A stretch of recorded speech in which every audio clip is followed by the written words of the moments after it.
Welcome to the Irish NFL show in association with QuinnBet, and welcome to our first ever Sunday NFL Red Zone watch along. We're here in new surroundings, as you'll see. We're on a studio on the north side of Dublin with thanks to our new partners, Freeform Media and Greco Studios. We've got some very exciting developments coming up there because we're going to be working closely with Colin, with Mark, with Graham, John, and all the team, and we're going to bring you some enhanced Irish NFL show content. So stay tuned for some updates on that through the playoffs and indeed ahead of the 26-27 regular season.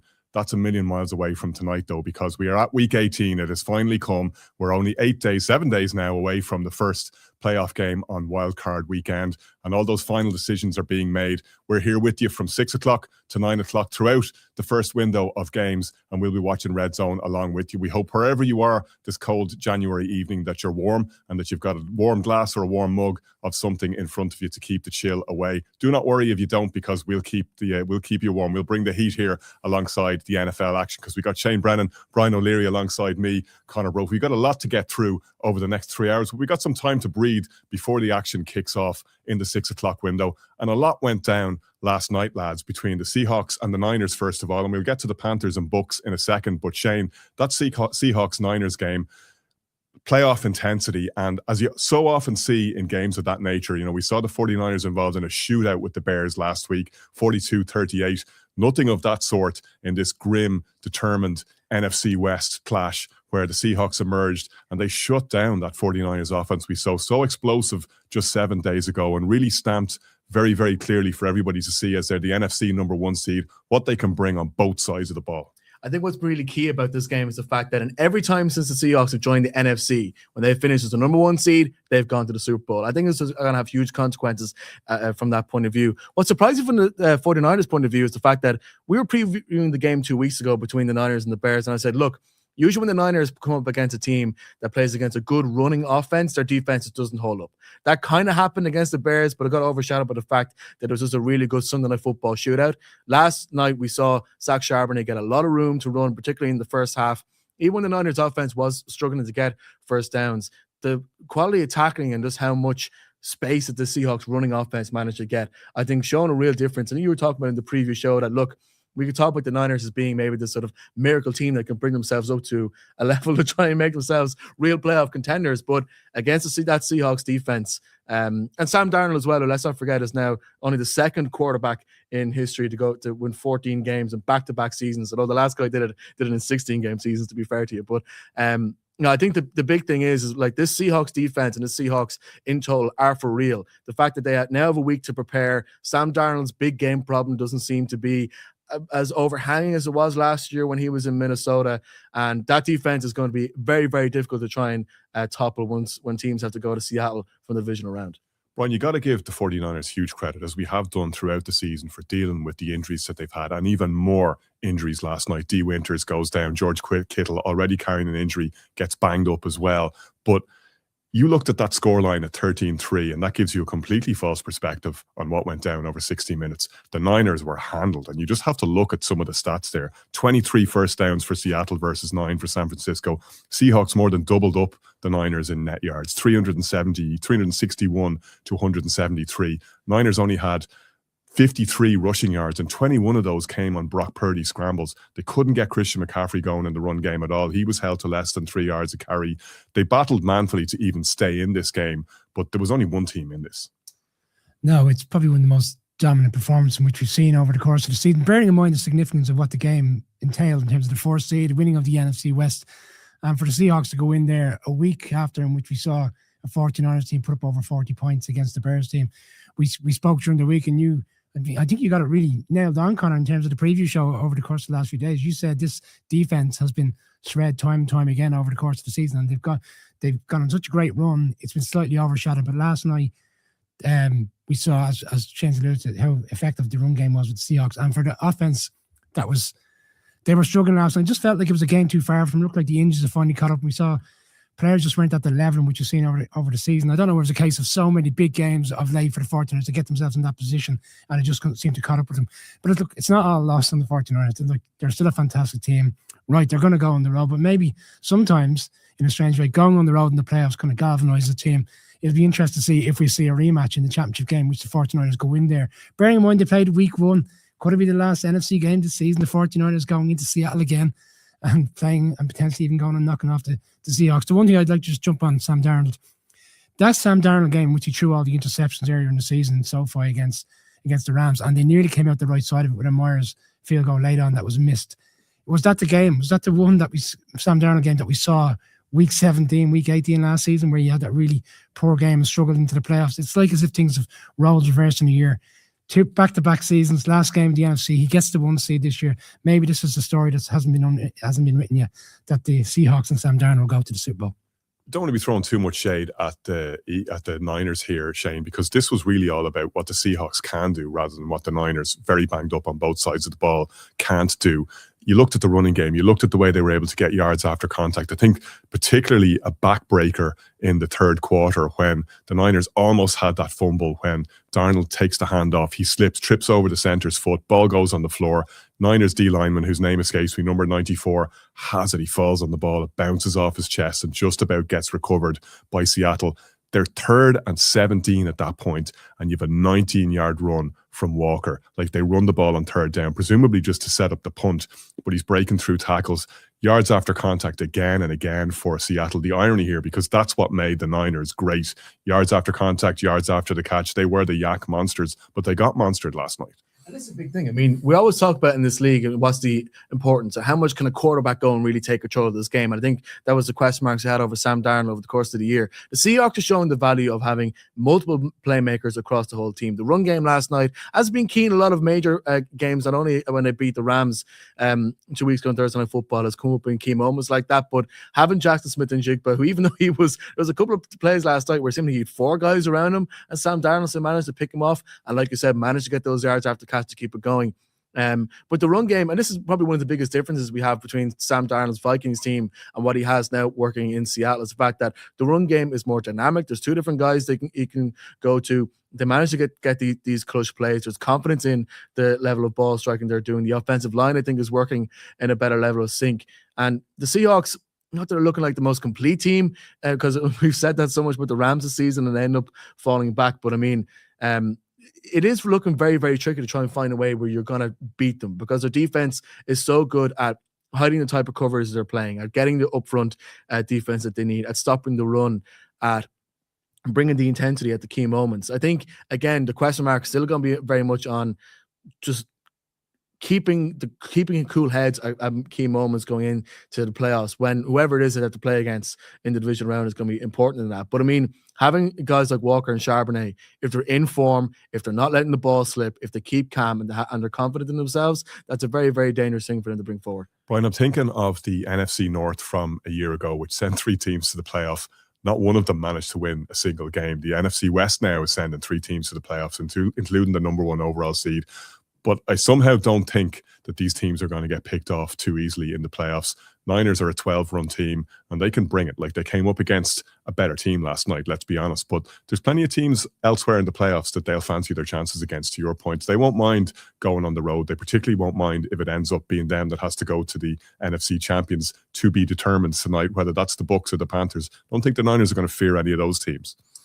No, I agree. Like, I imagine we're going to speak about that Bucs Panthers game last night. It wasn't the best of games, and I suppose we're still waiting to see who wins. Inevitably comes out as the champions or the divisional winners of the NFC South. Neither team will.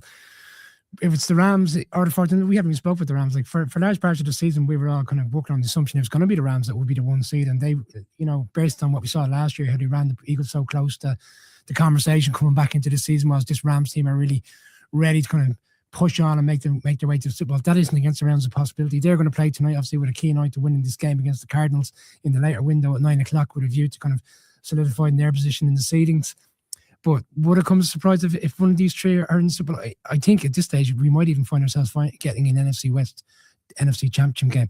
I think I'd sign up right now for a Rams-Seattle game. Bearing in mind what we saw on that Thursday night a couple of weeks back, game goes into overtime, there's a leveler, touchdown, and then obviously the 2-point conversion to win the game. That's probably in a roundabout way the game that ultimately got the Seahawks over the line in terms of getting this 1 seed. Yeah, they've gone and won the game last night, but that was the one that they needed to get over the line, having lost to the Rams earlier in the season. But the Niners, Shane, go on the road in the playoffs now, knowing that ultimately if they can win those games, they get back home for the Super Bowl. That's quite an incentive. It is very much an incentive, but I mean, I think it was a gas in the way that it was talked about last time. In Joe Buck and Troy Aikman were revealing what their conversations were like with Kyle Shannon, and Kyle Shannon was very much saying, "Look, we win this game. It's almost more important than actually winning the next one because we don't have to get onto a plane anymore. We get another week to rest all of our players because the Lions have been so banged up over the course of the season." Look, getting to the Super Bowl is enough of a card in itself for any team. I know even if it is a home advantage, as it will be for the 49ers, I think this is going to be a huge setback to them because, like, not only in terms of confidence, the fact that, like you said, 23-9 in terms of first downs, couldn't buy a first down for most of the first half in terms of what they were able to get in terms of their offensive output. Depends on how the games go tonight. If they end up as a 5 seed, which is the Rams to lose later on today, they get a nice easy one against the winners of the NFC South. But they fall back to the 6th seed. They probably have to go to Philadelphia, and I'm not quite sure whether they have all the parts in place to go and do that, because so much focus seems to be put on this one that now they're taking a step back. And look, the Niners have dealt with adversity all year, and they've proven us wrong. I mean, it's funny. The first time in the year I actually put faith in them, I actually put confidence in them. They went and lost, and I'm already 0-2 in terms of our picks this week. But I don't know. Like I don't think that the home factor could have been any more of an incentive as it was last night, and it didn't work. So they have to find something else to try and overcome the adversity, show themselves to be a strong enough team to be Super Bowl worthy. And look, we talked about the NFC North last year not getting a win. One of the things that inflated the NFC North's ratings and their record at the end of the year is the fact that they were paired up with the NFC South. The same happened with the NFC West this year. But I have a lot more trust in this NFC West team, as each team seems to have just a greater strength, a greater breadth of strengths, I think, that they can lean back on. But for the 49ers, last night, I think, is a real killer, a mentality killer. And I think they're going to be there for the taking for whoever has to face them next week. Incentive, sorry, for the 49ers. A couple of years, we're not incentive, Brian. I'm already 2-0 for my picks. Shane's mentioned that he's 0-2. We're only a couple of years removed from when the Eagles and 49ers were all over each other in terms of the best two teams in the NFC. They had that championship game. Brock Purdy gets injured. A lot of 49ers fans throughout the offseason that year felt if we had had him fit in that game, we would have won that game. It wouldn't have been the Eagles in the NFC representing at the Super Bowl. The following year, they go in there around November. They put an absolute beatdown on that Eagles team. It was like as if we were going to right the wrongs of that championship game. And they went on to the Super Bowl that year, and unfortunately came out the wrong side of the Chiefs game. So in a roundabout way, if we get an Eagles hosting the 49ers, is that not a Kyle Shanahan opportunity to say, do you remember a couple of years ago when no one fancied us against the Eagles team? Let's go in and put a beat down on the Eagles team next week. We're about a minute away from the start of Red Zone, and welcome along if you're just joining us to the Irish NFL show's first ever Red Zone watch along. And what more appropriate time to do it than week 18 of the regular season when things really come to a boil. But Brian, before we get to the 6 o'clock window of games, let's just recap on what happened between the Bucs and the Panthers last night, because it sets up a delicious NFC South clash here where the Saints and the Falcons play each other in the most important dead rubber that's ever taken place in the NFL. Neither of those two teams can do anything, but what they do will determine which of the Bucs and the Panthers now goes into the playoffs because of that Bucs victory last night.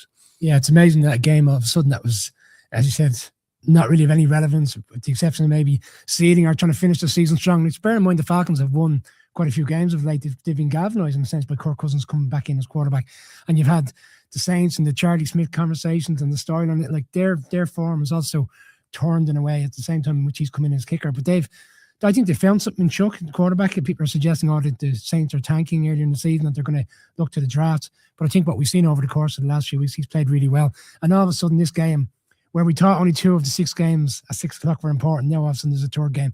But to that game last night, I felt sorry for the Panthers in many ways. I felt a lot of decisions went against them last night. I saw some social content today saying, well, you can rest assured this refereeing crew will not be refereeing in the playoffs because some of the decisions last night. Can I say, though, when you're talking about bad decisions, a bad decision by Dave Canales, I thought, to try that flea flicker, which ended up in the fumble. Crucial play in that game and an absolute backbreaker for the Panthers. Ball goes back the other way and the Bucs are able to kick a field goal to make it 16-7 at that point, which was the critical score in the game.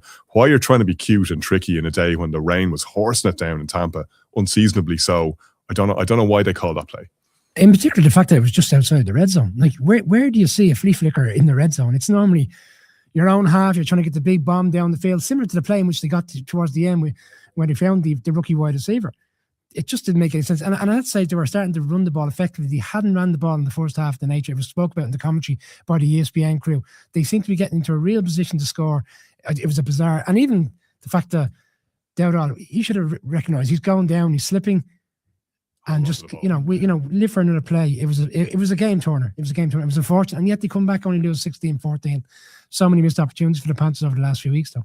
The one thing I will say just about this, how bizarre this division has been over the course of the season. The last game that the Saints played before Charlie Smith came in was against the Atlanta Falcons. The Falcons went to New Orleans, got a pretty sweet win. If the Saints had actually won that match, they would have come into this game with a chance to win the division. That's how, now, win the division with the losing record, as is going to be the case, again, as it was for the Buccaneers a couple of years ago. But that's just the way that this division has been. And look, we're going to talk a little bit more about the Saints facing against the Falcons, which, of course, all Buccaneers fans are Saints fans today. Really interesting to see Bucs fans walking out of the stadium last night saying, let's go Saints, which is, so I imagine a lot of Saints fans will be keeping receipts on that one. But, I mean, like, you said this before, Connor, about the value on people who, on teams who win the NFC South, still being able to get the home game in the playoffs, whether that's something we should still be allowing. And look, I've generally been a traditionalist. I would say, look, the NFL, it's not like the NBA where every team plays every other team.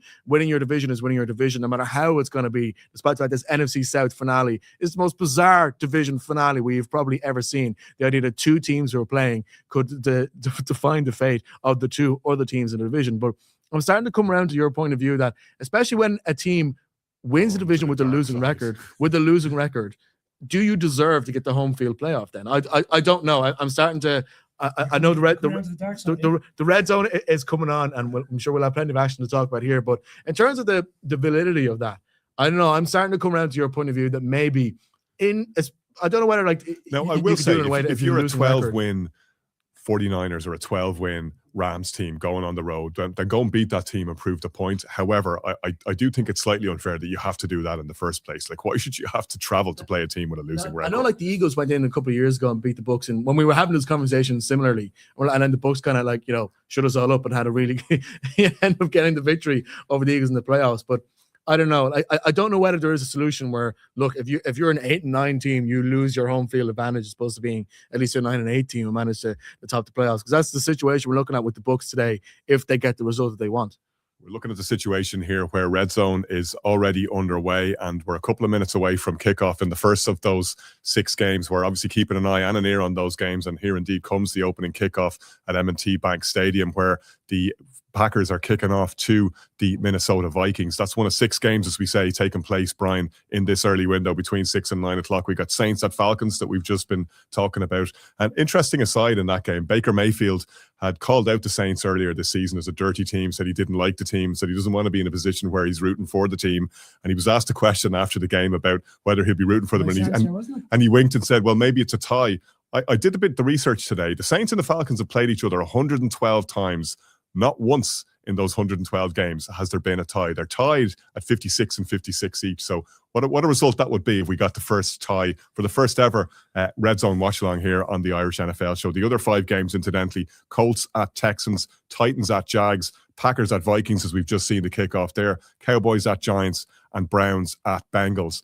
Some of these games, obviously, Shane, a little bit more meaningful than others, as we see the Falcons get underway. They're running the ball through Bijan Robinson. Expect to see that plenty of times through the action tonight as the Falcons look to try the hot hand there and go with the guy who got them to the to the dead rubber. That is their game with the Saints. That is only a dance as far as the Panthers and the Bucs are concerned, because their playoff lives depend on it.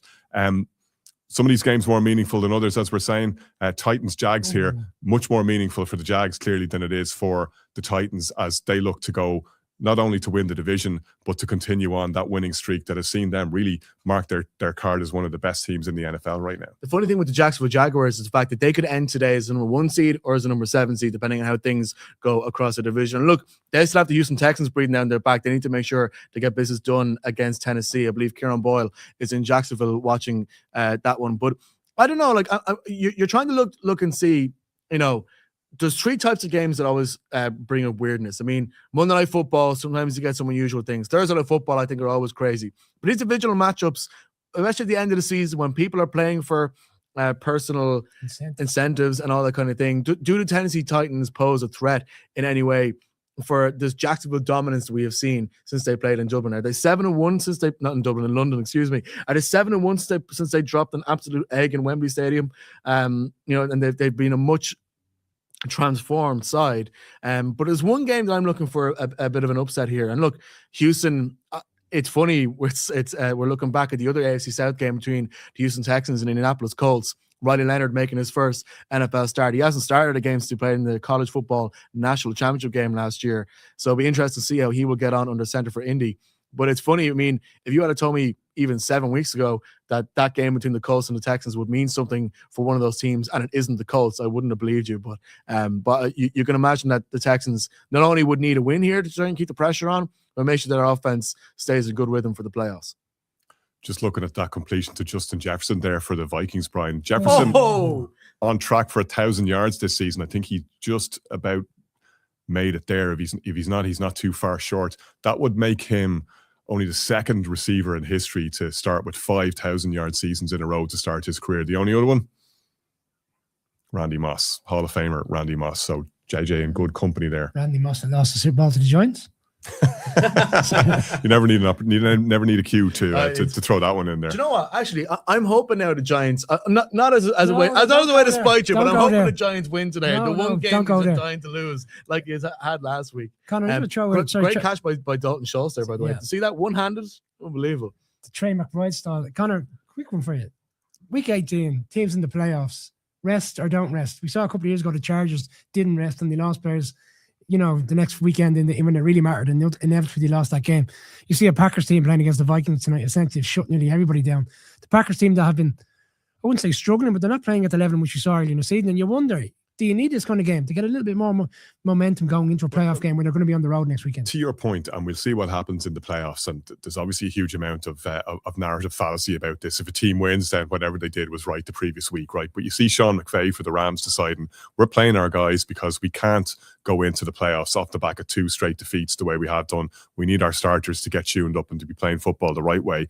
To your point, the Packers shutting everybody down because there's nothing at stake for them at all in their game. I mean, you might at least say that the Rams are potentially playing for the 5 seed, and that means a trip, as we've been talking about, to play the Panthers or the Bucks, which was the slightly easier way through the playoffs of the 2 that are open to them. But let's not forget the Panthers beat them.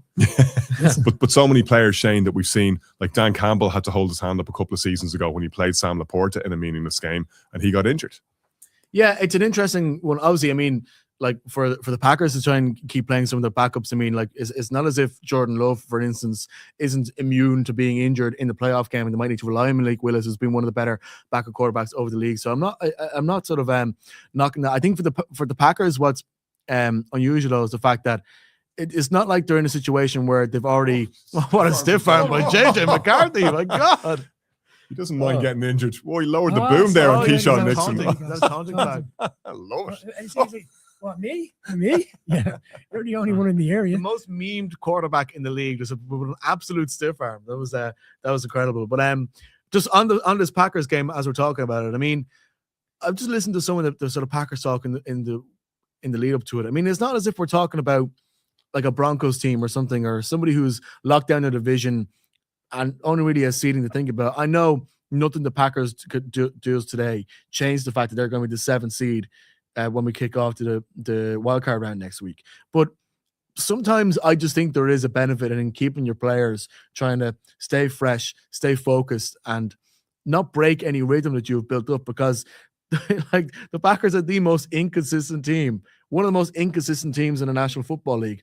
The fact that, look, as much as the Ravens did everything they needed to do in Lambeau a couple weeks ago. In Mike Vrabel in New England, who famously plays brilliantly out of a bye, right? So much of this actually comes down to coaching as much as it comes down to players. Like, what do they do with the players while they're resting? How do they use that time to prepare? Andy Reid is probably the best example at the Kansas City Chiefs. They always come out of a bye ready to rock, and they very rarely lose games. Funny you say that. Mike Vrabel lost off the bye this year when we went 21-0 up over the Bills and bottled it for the rest of the match. But it's a good point that you're making. I mean, until they lost, they were playing really well. They were playing fantastic. The first 3 drives getting touchdowns, and then the defense just fell asleep. But I don't know, like.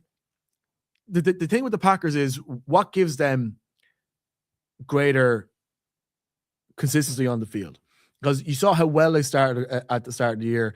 Their defense playing some really strong stuff. Jordan Love has become a lot cleaner when it comes to how he throws the ball, but how explosive is that offense really?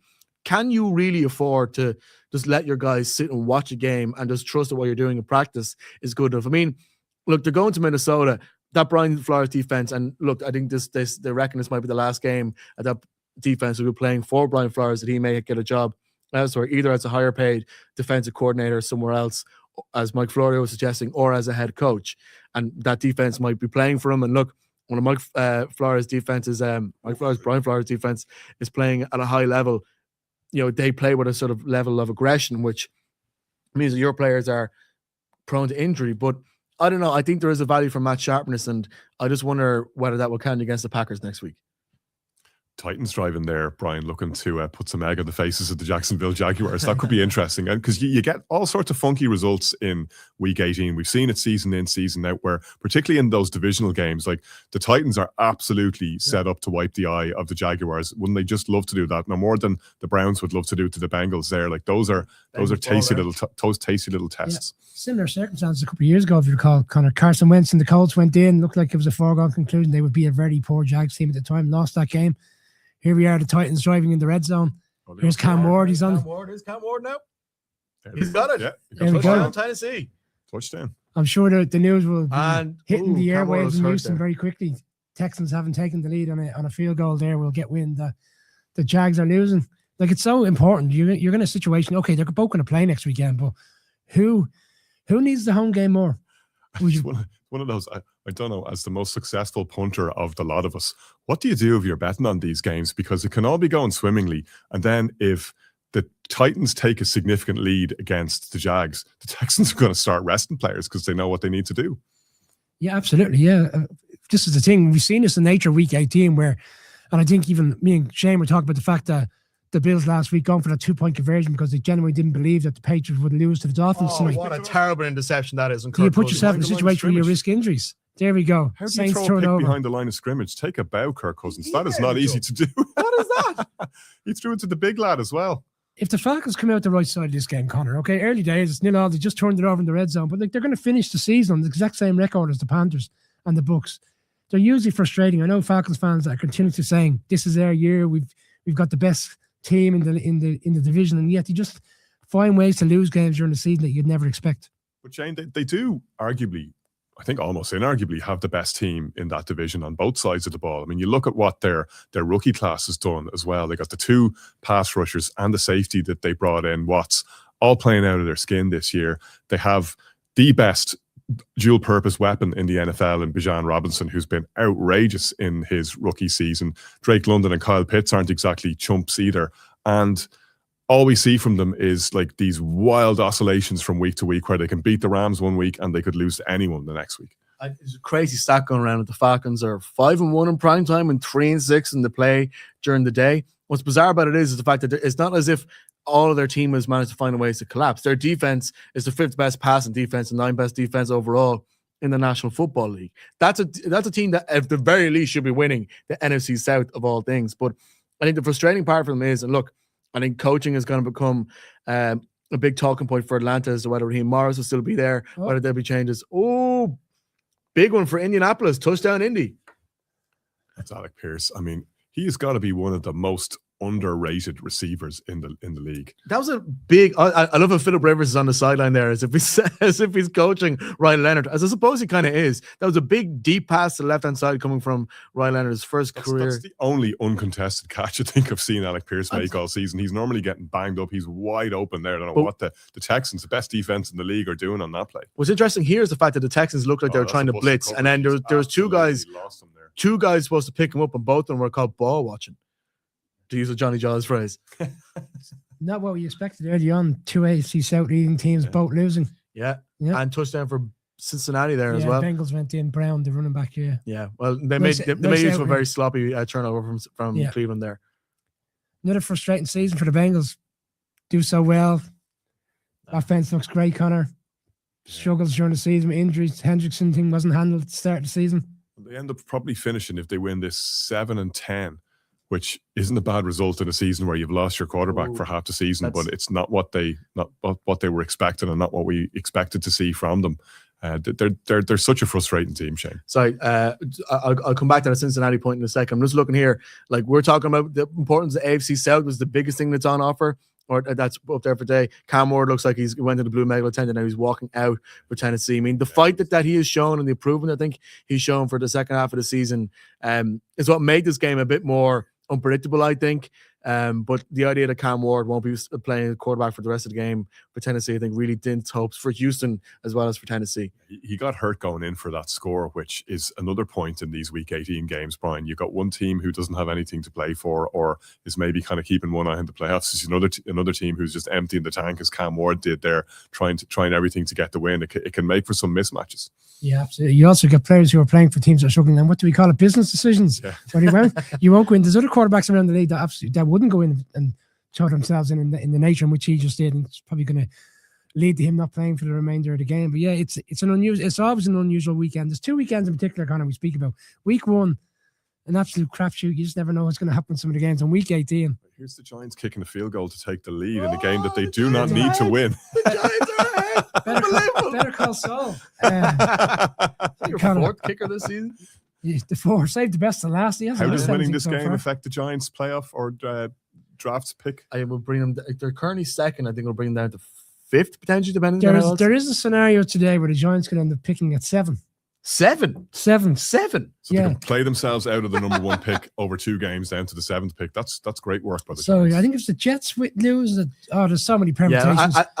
Craig is the man for that. He has all the permutations. Craig is great for the permutations. Shout out if you're watching Craig. And shout out by the way for anybody. We are at Irish NFL Show on YouTube. That's the main place. And we are checking all comments coming in on YouTube. So let us know what you think across only this. But in case you have any questions or things you want us to talk about, you can get in touch with us live. But yeah, in terms of the permutations, we're talking so much about playoffs, the draft, the tank, the race for the tank is on as well. I think both New York teams are at 2 and 3, with the Raiders picking at first. Of course, Raiders winning in quote marks the tank game last week by losing to the Giants, and the Raiders are playing against the Chiefs as well today. But is there a world where the Raiders aren't picking first? Sorry, I can't remember. Is there a world where the Raiders aren't picking first? Yeah, if they lose and the Giants lose. Giants will flip. I mean, if the Raiders beat the Chiefs today, correct? Yeah, sorry. And the Giants lose, then the Giants go back. Yeah. All right. Where's your Raiders jersey? Is that what you should be wearing I haven't today? taken it off yet. It's a point though for some of those games later on, and Raiders Chiefs is one of them because the Raiders are going to know what they have to do or not do based on the results earlier in the day.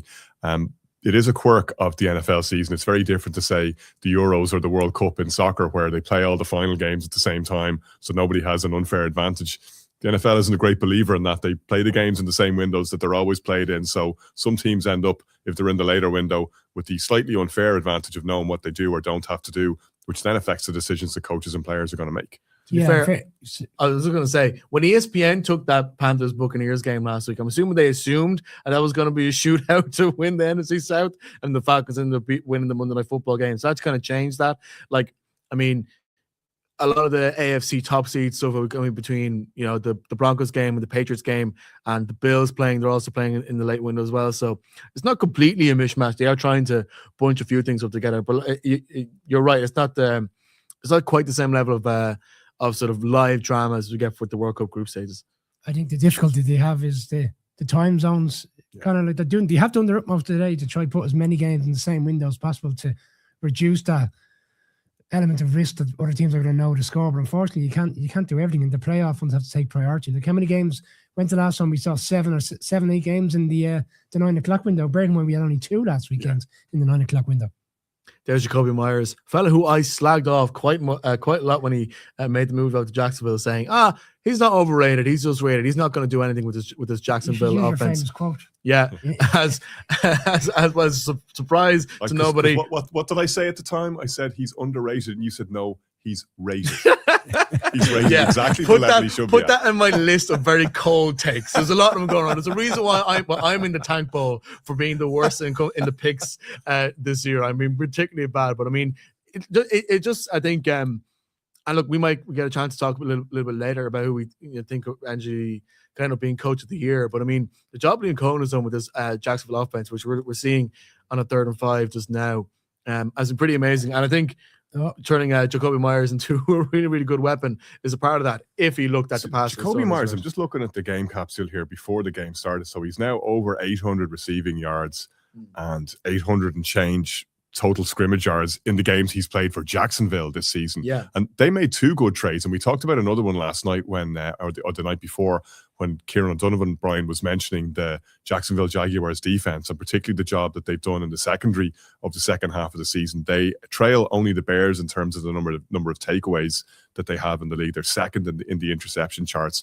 And they traded quietly Tyson Campbell for Newsome, the Cleveland Browns defensive back, and he's been a standout player for them. He clearly was the missing piece on that defense. 2 great front office move by the Jaguars, who could get nothing right for years, fired their general manager Trent Baalke in the offseason, and are transformed not only in a coaching perspective but in a front office perspective. Now we know. Let's see how they get through the next draft. Touchdown Washington for Jacksonville. That is Parker Washington.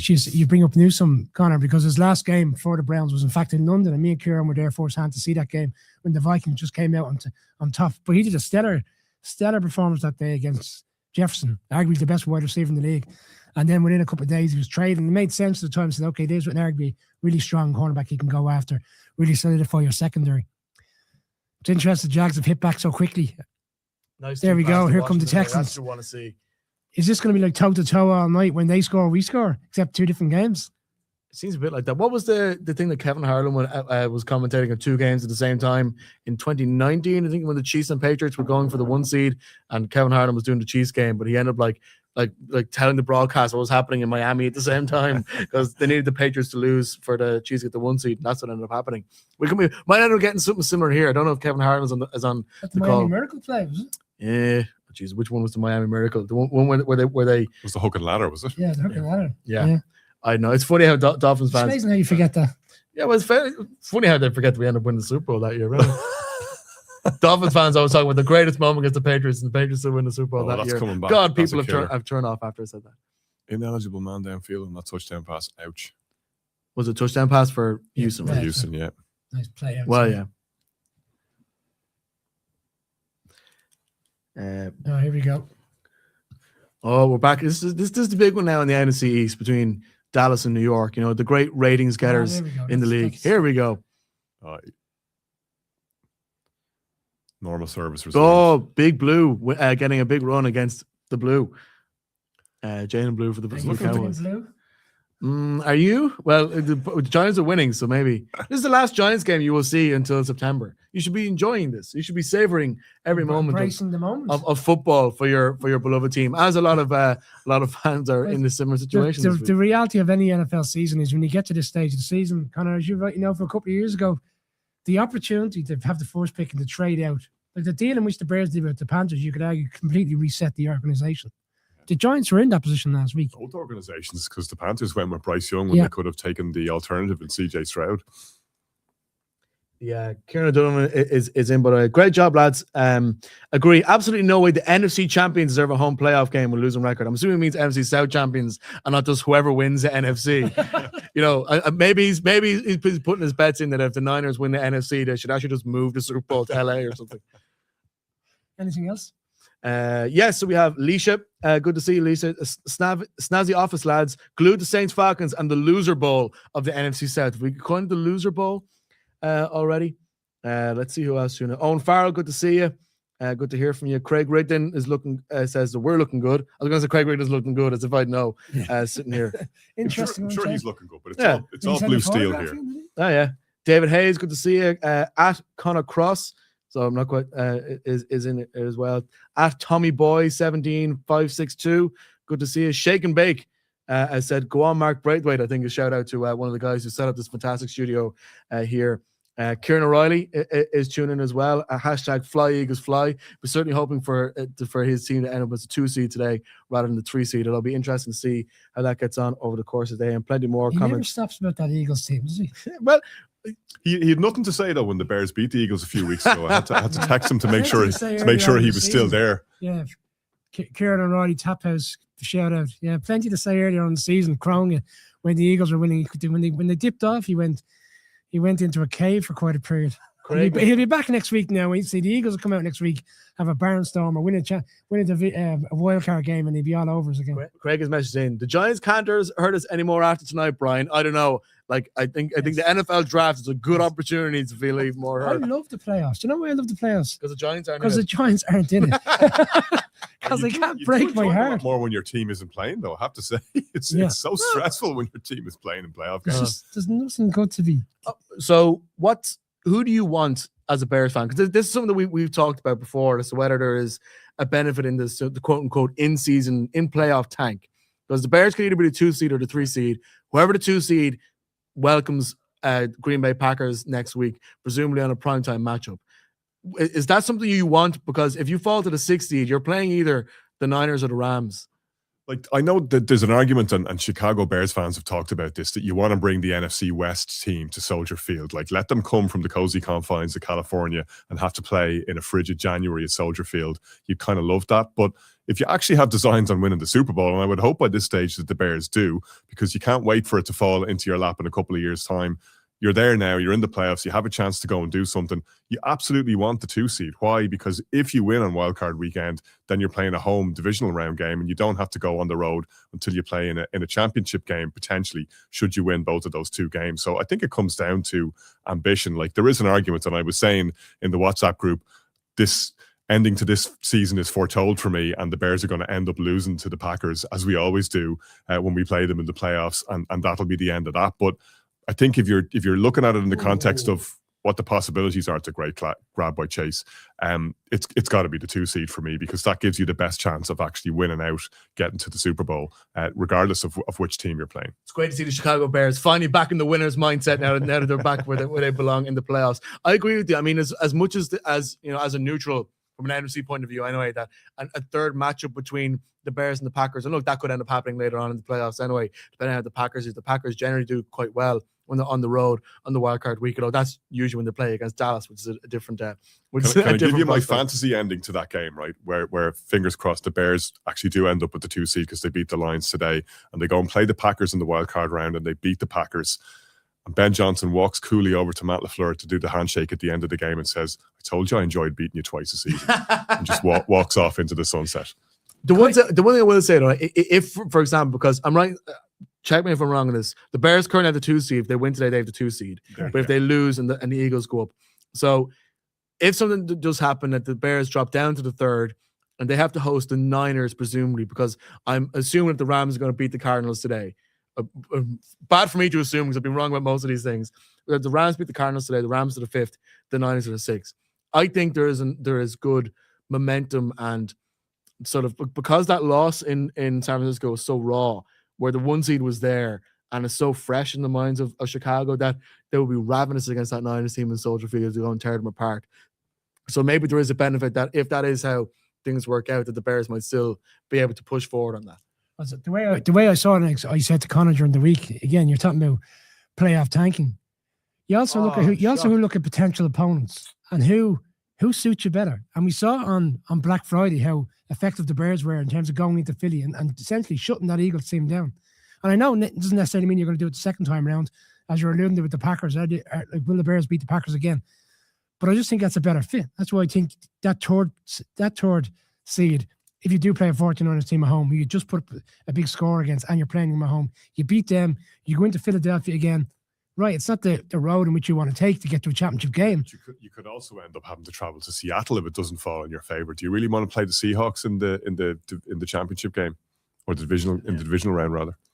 It is funny, right? That's the inevitable outcome, really. You know, like Seattle are going to play at home in the divisional round. Okay, so yeah, unless they play against an NFC West team again, and who knows, it's a lottery. But the reality is, I think most teams in the NFC have to acknowledge now. We want to go to the Super Bowl now. We're going to have to go into Lincoln Field and win this game. Yeah, Rodney Leonard not looking the worst at the moment today. Maybe a bit of time training with Philip Rivers' tutelage might have done him a bit of good. Interesting, because you're talking about the Seahawks and whether you want to go in and face them. In 2005, a new pope was elected. Oh. The Seahawks lost 4 games, and they went to the Super Bowl. In 2013, a new pope was elected. The Seahawks lost 4 games, and they went to the Super Bowl. What happened this year? New pope was elected. Seahawks only lost 4 games. Just saying. Where's the new pope from? He's from Chicago. And which team does he support? He's a Cubs fan, even though it's funny because people keep gifting him White Sox jerseys. Is Ben Costello going to Mass every weekend now? Or has he been all throughout the course of the season? Maybe he is. I mean, it's a lot of people didn't give the Seahawks much of a chance. Some people were saying the Cardinals had a better chance to win this division. We've gone numerous years on the Irish NFL show. Touchdown Falcons. I mean Falcons. Panthers in the playoffs as of now. Yeah. We've gone numerous seasons, Connor, where not one of our teams has made the playoffs. And you touched on there, it doesn't slow down there's a hole, there's no touchdown. It doesn't slow down the content, because the content is great anyway. But you did touch on the enjoyment of actually having. I said at the start of the season, you and I both agreed on this point. I said, I can't remember which team we were talking about, but I said, I would love to be in their position and go to the playoffs and lose every year. I would love that. It was the Steelers. It was the Steelers we were talking about. You're quite right. Now that the Bears are in the playoffs, obviously I don't want them to lose anymore, and you get greedy, don't you? You want it all. People don't like living in purgatory. That's the thing. It's either tank or be good. Do you know the gas thing as well? There's 7 people involved in the Irish NFL show now, okay? Yeah. 3 of which support the Giants. And the other 4 are in the playoffs. It's funny as well. The 7 was only one of us supports an AFC team, and that's me. Everyone else is all on the NFC side of things. And that's interesting because Leisha has just commented in. NFC looks like the harder conference with more complete teams. Jags are probably the only complete team in the AFC. What do you think about that? I don't even think there is a complete team in the AFC personally. Like, the Broncos obviously is the number 1 seed. You think in theory is the closest to that, but and I understand what you're saying and how the Jags are playing. To be fair to Leisha and to the team that she supports, the Chargers, when fully fit, probably aren't too far off. Actually, they're probably the most balanced of the teams. You can argue that other teams have a more high-powered offense, or that the Jags, for instance, might have a better defense, but the Chargers to me look like the better balanced of all of the AFC teams if everybody's fit, which obviously they're not. It is a good point though. I'd say probably deflect he's going to go the whole way, is he? It looks like is this a big pick 6 he's in gone. the battle for Ohio. Don't be sidestepping. What Get are in. you doing?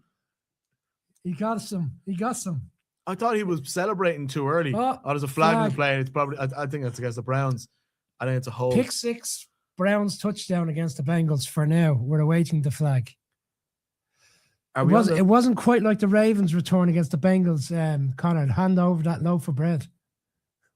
What was he doing though? Celebrating? He was throwing in the dance steps when he's still 30 yards to go. I was trying to communicate to the guy to the left of him. I don't know. No, I think he was trying to communicate to say, "Give me a hand here." Yeah, you should have given the Brennan's bread, like you know what I mean. Take that home to your mammy. Touchdown is good. Unsportsmanlike conduct. Okay. By a Cleveland player. That's because he was celebrating. That's the guy who got the pick. Because was he looking at the other? He might have been looking at the bench, was he? The battle for Ohio was always good fun. But that's infuriating because Jared Verse did that the other night and they didn't call anything on him. Waved to the bench on his way past. There we go. This time it counts. Drake London. There we go. Touchdown for Drake London. Big for the Falcons. It's a bit you wonder what the mindset of the Panthers players is this evening, Connor. Like, they've lost another tricky game, 16-14. They know if the Falcons win, they're in the playoffs. Okay, they'd be delighted to get that one more opportunity to win next week. They could play the Rams. People won't give them any opportunity. I recall we spoke about during the week that Seahawks-Saints game years with the Marshawn Lynch and the earthquake touchdown. And you wonder, because they beat the Rams this season. Beastquake. Okay, so Beastquake next week again then, yeah? Because they did beat the Rams earlier on in the season. So they'll look at that and go, not only do we beat them, we put 30-odd points on this Rams team. We can go and do that again. No? Yeah, I think it's a fair point. But look, why wouldn't they be delighted to get to the playoffs in the first place? Like, this is the team that nobody held any hope out for a couple of years ago. People were wondering, Dave Canales, one of the hottest names in the coaching cycle that year. Oh no, he's dead and buried now. That's the end of his head coaching career. What a place to go. I mean, to be fair to the Panthers, probably the least competent organization in the NFL, and there's a lot of competition for that title over the past couple of years. And suddenly things are moving in the right direction. In fact, the only thing that's holding them back, and Kieran Boyle's been making this point for a long time, and it kind of came home to me very clearly watching that playoff game last night, is Bryce Young is not the guy. Yeah, not the guy. No, he's just not. I don't know whether he's just not the guy in Carolina or not the guy full stop. Like is there a Bryce Young redemption product? Quarterbacks who was used to playing in a team that beats people up week in, week out. Here's the guy. Look, Jackson Dart's the guy. Oh, Jackson Lewis more like. But on the Bryce Young point, could Bryce Young be the guy? And I don't want to keep hitting the Kevin O'Connell is a great quarterback whisperer point when when the one guy who's drafted, JJ McCarthy, hasn't worked out in the way that they want to. But could he be the guy in Minnesota if Minnesota are looking for a new player next year? I think McCarthy's biggest issue, he can't stay fit. Like me and Connor, and we've all spoke about it throughout the course of the season. He missed last year indefinitely. He was out indefinitely last year, having picked up an injury in training camp. Yeah. He's missed by and large 40-50% of this season. He missed Dublin. He was gone for most of September, October. It's difficult. Oh, the Giants. Ben's commented in, by the way. Big fans of the Pope here among the 12s. They're all Catholics up in the Pacific Northwest, apparently. Another field goal incoming for the Giants, sir. We have a comment from @TommyBoy 17562. Bryce is not the guy, full stop. Too small to begin. Tepper getting involved and wanting Young over Stroud is absolute malpractice. Yeah, actually, if you think back to that draft period, and we were covering it, and CJ Stroud was on site during the pro days, and all the conversation, all the video coverage that went there, it was like, yeah, we'll see you here in June. We'll be playing basketball together.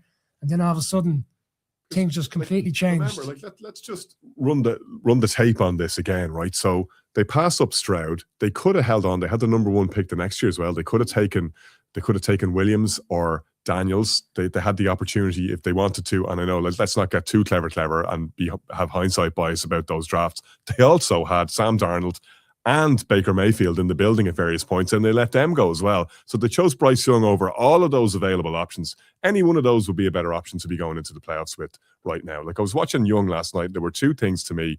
Firstly, there was the throw that sets up the touchdown to Jalen Coker, right? He hits Ted McMillan, but you're looking at the ball placement and you're looking at the lack of arm strength, and you're saying, if that's Joe Burrow, he hits the player in stride and he goes straight in for a touchdown. And yeah, they get the touchdown in the next play, but it takes 2 plays rather than 1 because Young is not strong enough. He doesn't have the arm strength and he doesn't have the ball placement. The interception is a throw that he didn't get out quickly enough and it doesn't have enough zip on it. So the defensive back has a play that he would never have had with. If you watch Caleb Williams make that throw or you watch Josh Allen make that throw, bang, it's in there like a laser. He just doesn't have that in his arsenal. He's got good vision. He's got good touch. When things are in front of him and when it's in the mid-range, he's dangerous. But he just doesn't have that elite arm talent that the best quarterbacks have. And they spoke about it on the content last night, on the coverage, the ESPN coverage, of the fact that if you look at some of his interceptions this season, predominantly a lot of them are out to the perimeter. Just to your point. You just can't get the ball there quickly enough. He can't do it. They also spoke on the Sky Sports coverage after the game around, where does this leave the Panthers in the long term? Okay, fine, look, tonight, right now, they're in the playoffs, but they've won 8 games. They're in the middle of the pack in draft, come draft season, and puts them in a very difficult position to get a quarterback. We talked about purgatory earlier, Shane, and the Panthers for me are in purgatory because I think Dave Canales and his coaching team have done a really good job there. I think they've maxed out what they have. They got a couple of nice pieces on offense now. McMillan has been explosive in his rookie season. He's gone for over 1,000 yards. Rico Dowdle is clearly the answer in the backfield. They got Tremble and another couple of nice players around in the playmaking positions. Defensively, they probably have a little bit of room to grow, but I can't see that the Panthers could have won more games than they've actually won this season. But they're not going to have a high draft pick. They don't necessarily have a huge amount of capital. And where they're going to go from here is a big question mark. Huge question mark, because if you think about it, like, firstly, Rico Dowdle, great asset to have. Should have given them the ball more than 7 times last night in the rain. That was an unusual coaching decision. But coaching has been their strength since Dave Canales has come in the last couple of years. In terms of the improvements in their offensive line. Their defense doesn't necessarily have any great playmakers, but they just play very, very good football at a lot of key moments. It's what to do with this quarterback situation is difficult because I don't know, like, are they going to try and blow a lot of money on Tua? Here because Allen just tackled Allen. The last time that's happened is when Josh Allen sacked Josh Allen. If you got a Bills Jags playoff game next week, and assuming the Jags find a way to overcome the Titans here and win this game, they're going to they potentially host the Bills next week, depending on results later. Yeah. Like, bearing in mind how inconsistent the Bills have been on the road this season, would you fancy the Jags? I'm not looking for a selection now, Colin. But you're opening up. Tyler Shook. Wow, what a grab! Great throw as well by Johnson. Tight ends. For a tight end, he makes some huge plays. That's an example. Like, that's the difference between Tyler Shook and Bryce Young, for instance. Right there is that ball is there for the guy to make a play. Like, defensive back doesn't have a chance there, and he has to make a spectacular play, but it's either an incompletion or it's a great catch. there's no opportunity to defend or to pick that ball off. That's what you need your quarterback to do in those perimeter throws. Bryce Young, too much of what Bryce Young does is between the numbers. Yeah. Even like you look at most PFF grades, and like it's funny. Like I like watching the PFF grades, and they're always like trying to build them up in a way. Just join us. We're going for 2 hours now, and Bryce Young getting dinged left and right. Well, there we go. Oh, the Cowboys! The Cowboys are on the run. How about them Cowboys? Oh, good tackle! Dragged down from behind. It's a kickoff return by Turpin. Very nice. And just so we are clear, because people are going to be, I'm not cheering for the Cowboys. I'm cheering for the Giants to lose. What? I thought you had your full cowboy hat. You were coming in here doing the whole. I was just about to say, why do you kick the ball to Cavante Turpin, the most dangerous return man in the league? And then I realized who was playing. And on the next play, the very next play, the Cowboys are in. But the danger for this game is, and me and Craig have been discussing it time and time again throughout the course of the week, there's a lot of suggestions in the second half. The Cowboys are going to rest up, going to take Dak Prescott out of the game, take other players out of the game, and then for what? I didn't understand it myself. It's the last game of the season. The Cowboys aren't in the playoffs. They're not going to Cancun yet. Where are the Cowboys at, though? We just talked about teams being in purgatory. Cowboys are kind of interestingly set up for next season. So it's funny. Last week on Football Night in America, Mike Florio floated the idea that the Mike Cowboys, Florio, former guest on the show, shout out Mike Florio, a big fan. That of his or he is of us. Let's just both. assume he is of us. No. Remind for a sec that the suggestion was that the Cowboys would get rid of Eberflus and pay Brian Flores a lot of money to be their defensive coordinator. And I wonder whether that is the right move, because they've had no real problems on offense, but the defense is, calling them Swiss cheese, I think, is actually doing a disservice to Swiss cheese in the way and how bad their defense was at points of the year. How many yards did Russell Wilson manage to get against him for the Giants in the early part of the season? 387, Is it possible now that this is going to sound crazy, but just bear with me, right? So if the Steelers lose to the Ravens, I know. See where I'm going here now. If the Steelers lose to the Ravens, there's no way the Steelers would want to see, or Mike Tomlin would want to take up another head coaching job. So the thought process was, if he leaves the Steelers, that he sits out a year, he does a Sean Payton, goes into the broadcast booth, and maybe comes back. But what if Tomlin took the DC job at the Cowboys? That's the biggest defensive coordinator job in the league. It's in the other conference. Work with me on this. Would Tomlin go to drop down to a coordinator job? I don't believe so. No, but not even from a Tomlin point of view. But if they decide to part ways, somebody's taking Tomlin as a head coach. I don't think he go to college. You think to like Penn State? Penn twice the money that he's on. Mike Tomlin. Yeah, the college. Good luck trying to manage some of those relationships. I think more likely he would take a year out, do some television, and come back next season. He'll have numerous options. We should give his agent a shout if that happens. It'd be great to have him in the Irish. I think Shane is. You enjoyed your time in the Ireland. Cowboys have essentially written off the season, and unfortunately, your former head coach and Eberflus is the one to blame. I think it's all been leveled to him. I think at Tommy Boy is a Cowboys fan. He says he wants Spags or Flores DC next year. Leave Flus in New York. So obviously, just don't even let him back on the plane. Which could be interesting, considering that the Cowboys kind of actually keeping the Giants out of the end zone tonight. Flores, well, that's not difficult. Most defensive coordinators have been able to do that once they're taking a break here. Is it Flores' contract is up with the Vikings and they're not renewing him? That's the situation.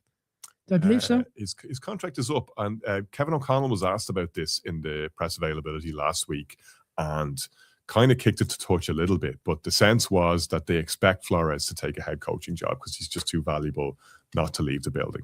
I don't think there's any sense there that they wouldn't renew him if the opportunity was to renew him. I think he said they'd love to have him back, but they're not expecting him to be back because he's probably going to take a head coaching job. So then the next question is, which team would give him that opportunity to start as head coach again, bearing in mind? We're into that interesting conversation here, and obviously I speak as a smug Bears fan now because they finally hired an offensive mind. They hired the best offensive mind available, and Ben Johnson has transformed the team.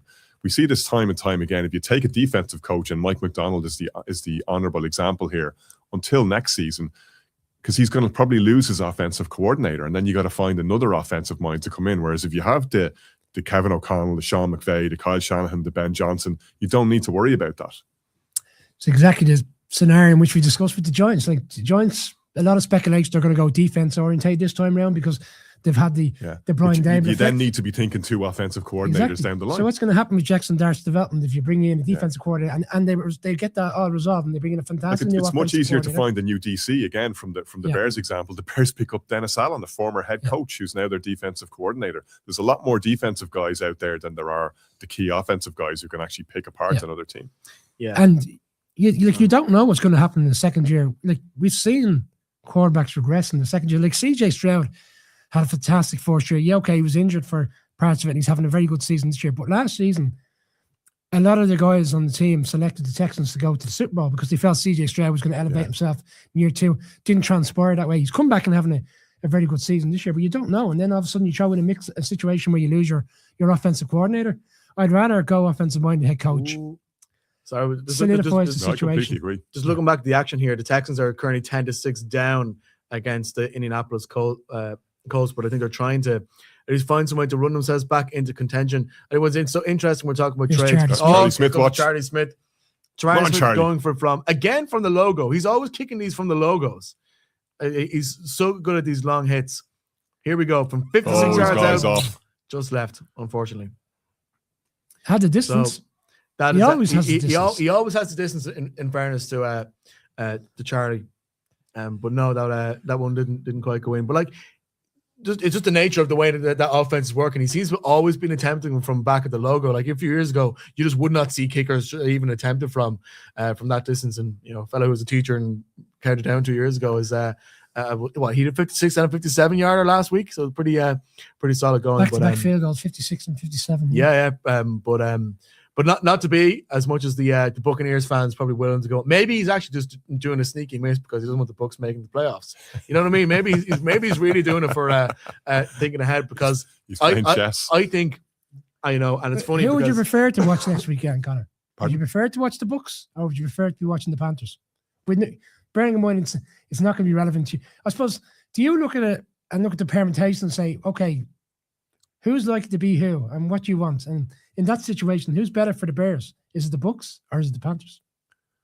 I wouldn't be afraid of either of those teams, to be honest with you. But it's more about who they could go up against and potentially play. You look at the matchups and you think, okay, the Panthers might have a good chance of beating the Rams as opposed to the Bucs hosting the Rams.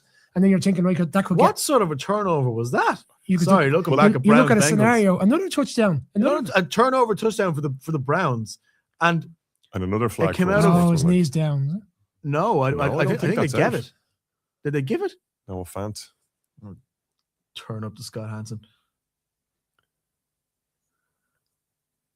So the Browns have 2 turnover touchdowns in this game. That's the only way they're going to win, though, realistically, isn't it? Defensive scores. Like, it's not like that offense can move the ball. Quick catch up on the YouTube comments. Keep them coming in. By the way, Roy Fitzgerald, good to see you. Talk about draft picks and Bryce Young. What are your thoughts on Fernando Mendoza of the Indiana Hoosiers? Mendoza! Where does he rank against recent number 1 QB picks? Great Simpsons reference, my good man. Look, we have a whole off season to talk about. I have something to say on that. On Mendoza. Yeah, I do. Go on. More about the draft situation. A lot of people have been suggesting if the Giants were to finish with the first pick, and we're back into the scenario that you had a couple of years ago. Touchdown Jacksonville. Sorry. Where there was a lot of people suggesting at the time in which the Bears should not select Caleb Williams. In fact, they should keep Justin Fields as the quarterback. I think right now, you're probably relieved they never. But at the time, Bears fans were suggesting that wasn't a bad route. Trade out, get a haul, rebuild your team with Justin Fields as quarterback. Remember, we had Peter King for the live show, and Peter King said that you build a team around Justin Fields. He's your guy. Yeah. I think we now know definitively that Justin Fields was not the guy. I was leaning in that direction at one point as well. I'll hold my hands up and say I wasn't sure about Caleb Williams. I wasn't sure about Williams at the start of this season, but you've seen the growth that he's experienced under the right coach and in the right system. And the coaching matters. We see this time and time again. We're looking at the renaissance in Sam Darnold's career, and it matters. But so there's a big difference between Caleb Williams and Mendoza. Caleb Williams, like his highlight reel, especially when you look back to his first year at USC, which was that the Heisman year he got? Yeah. I mean, he was a playmaker. He was able to run out of the pocket. He made these really explosive plays. You know, he was the kind of guy you showed to your friends clips on YouTube. Mendoza he's cleaner, but he needs a good offensive line. He's a great teammate. I really like him. I just have a thing for the kind of like dorky quarterback, and I mean that as a compliment in a similar way to Drake May is. Mendoza is very much falls into that category. You're not going to see this guy, pass around crystals on a boat in Miami. This guy is like this guy has got his Bible and his playbook, and that's the way he is when it comes to his preparation. But in terms of like he isn't that explosive of a quarterback. I'm not putting the game manager tag on him so much, but I mean, in terms of the types of team, I think he needs the right coach. More important, he needs the right offensive line to work with him to be a success in a way that Caleb Williams, I think the potential for him coming out of college was more based on an individuality about him. Counterpoint to that, and precisely to what you're talking about there, is if you watch what Caleb Williams struggled with over his first season and a bit, I always thought that his playmaking brain was one step ahead of his technique and one step ahead of what was actually required from running an NFL offense. Like, he's playing a lot more under center now. He's playing in structure. He can get outside the pocket and make plays off structure when he needs to, and he does that brilliantly. And I think his technique is catching up with where his brain is, which is unusual. It's kind of the opposite to what happens with a lot of NFL quarterbacks, where the game is too quick for them. I think with Caleb, he was almost too quick for the game in his first season. I actually like the idea of having a quarterback who plays in structure, who does all the simple things well. You can layer on the other stuff later, but let him make the transition to the NFL. And I think in some ways Mendoza is a better fit for an NFL offense than a lot of the other quarterbacks who look better on the highlight reel, but aren't going to be able to translate that when you have defenders who have pursuit speed, when you have wide receivers who aren't open, they're only NFL open, which means they're effectively got a defensive back draped all over them. Those guys very rarely translate in the way that Caleb has. That's what Drake May was. I mean, Drake May came out of college. He wasn't as explosive as Caleb or even Jaden Daniels was, who went in the second pick ahead of him. He needed time to, they sat him for 7 or 8 games in New England. It took him a while before he got the right offensive head coach, the right offensive line. I think was a big part of what's happened with the Patriots this year.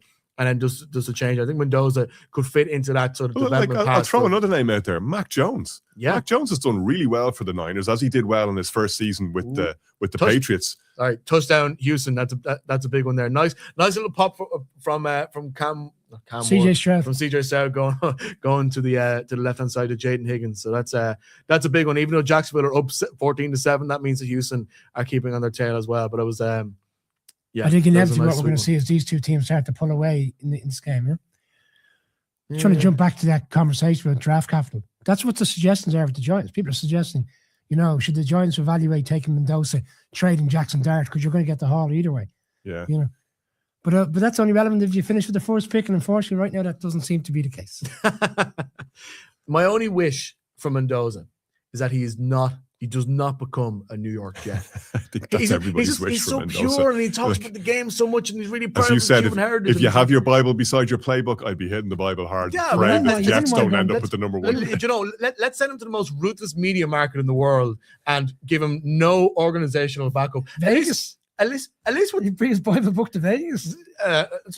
Vegas is found by Mormons, you know what I mean? They're all Mormons out there. It's but like which version of the Vegas founding is that? Like, I thought it was founded by the Teamsters with mob money.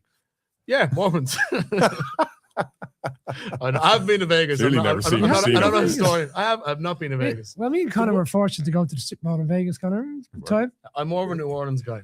I like the I like the culture and the music. I don't want to get into big towns in which I liked and didn't like, but no, we should do a travel episode one day. I mean, me and Connor are doing our SNL alumni episode. Here's the hook rule again. Is that does that arm come up empty? I think that's a fumble. We're talking about the Kirk Cousins letting one go against Young for is his arm going forward though as the ball comes out? Then it's an incomplete pass. Chase Young has really come on towards the back end of the season. He's had some really good games for the Saints. Well, the whole Saints team has.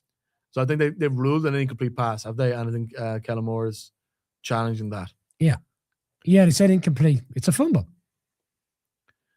So the arm is moving backwards. Yeah, that's a fumble. The ball is still in his hand at that point. I think as much as there's forward movement on the ball, nice kick there for the Giants. Reborn as somebody who calls these things as fumbles. Patriots won a Super Bowl because of one of those. Sure. That was in the snow. That's a third field goal for the Giants tonight, Shane. Yeah. In a season when we couldn't kick field goals. Just keep tipping away. Ooh, nice catch on the wing there for the Titans. The Titans not going away here, are they? Yeah. It's the Titans have been quite spirited, I think, and I mean, organizational failure is what's held them back the last couple of years in terms of not being able to keep talent inside the building. It's been very difficult to build a culture there. It's very difficult to build any sort of consistency, particularly when it comes to offensive line and some defensive players. But they've just been very spirited this year. They haven't. There hasn't been a game where I've looked at them and said, "Oh yeah, they've checked out. They're not trying." No. Which I think bodes well for them next year. Bearing in mind how many games they played without a head coach. Yeah, so they lost their head coach in week 5 or 6. 5 I think. Yeah, something around Conor, there. you know the favourite for that job is Go on. Matt Nagy. Matt Nagy. Yeah, here's the funny thing. I mean, like, Former coach of the year, let's not forget. yeah, I mean, as well as that, I mean, people always talk about sort of the importance of nags and spags in Kansas City. A lot of the noise coming out of Kansas City is the fact that, like, people are not happy with the job that Matt Nagy's done. Yeah. Now, look, people are saying, is it the Andy Reid offense? It's funny, like, when I was in Kansas City, Andy Reid seemed like he's just not as energetic as even he was last year. And Matt Nagy would taking more responsibility as not performances away. But then it's even funnier again Matt to see a lot of Nagy, people. Eric Bieniemy, who's currently at the Bears and doing a great job. Yeah. They both have their level. I don't think either of those guys are head coaches. I agree with you, but here's the funny thing is that people in Kansas City, as in the organization, are really pushing the narrative that Nagy is good enough to be a head coach. And at what point are you like, are you pushing the narrative to try and move him on? Are you pushing the hard sell here? Like, why wouldn't I go Matt Nagy, having had the Bears experience and allowing for the fact that, you know, the great Bill Belichick example is that guys can use their first failure, build on it, and be absolute knockouts in their second time as a head coach. They can learn the lessons and apply them. Firstly, if you're going to hire an offensive mind, hire a guy who's used to calling plays. Matt Nagy is not a play caller. Yeah, good and we've point. seen this time and time again where guys who are offensive coordinator under an offensive-minded head coach who's calling the plays can't make the switch when they're actually in the chair themselves. It's just too much pressure on them, alongside being a head coach as well. I'd question whether Nagy can do that. All right, the Bears experience, he had Mitch Trubisky, so he didn't exactly have a huge amount to work with. But after year one, that just went very sour very quickly. I just didn't see any element of Nagy being able to get hold of a locker room, being able to rally people when things were not going well. Coaches have got to be able to play when the wind is not at their back. And I never saw any of the evidence of that from Nagy. Maybe he's learned it in the adversity that Kansas City have gone through this season, but that's not where I would be looking for my offensive-minded head coach, Brian, if your Giants are in the market. Well, it's funny. I'm just going to throw. Oh, Riley, what are you doing? Throw another one out What there. are Here you we go. doing, Riley Leonard? Oh, that was Texans have it. 10-0 that Falcons was a in welcome to the the NFL Panthers moment, Bucks that was. watch. Mike Kafka, offensive coordinator with the Giants, currently the interim head coach. Former Talk about it Chiefs quarterback coach. A lot of speculation that if the Chiefs are going to look for a new offensive coordinator this season, Kafka. bear in mind Kafka's likely to move on from the Giants. That could be a fit for him to go back there. That'd be an interesting one. Has a relationship with Reed. Has a relationship with Mahomes. Oops. That's an incomplete pass. That's an Yeah? incomplete pass. There you go. That's definitely an incomplete pass. well, that's an interesting one for Riley Leonard. I see. You're much clearer forward motion of his arm there. Well, he's got the ball the whole way through the motion there. Yeah. And there Yeah. you go. There, that's an incomplete pass.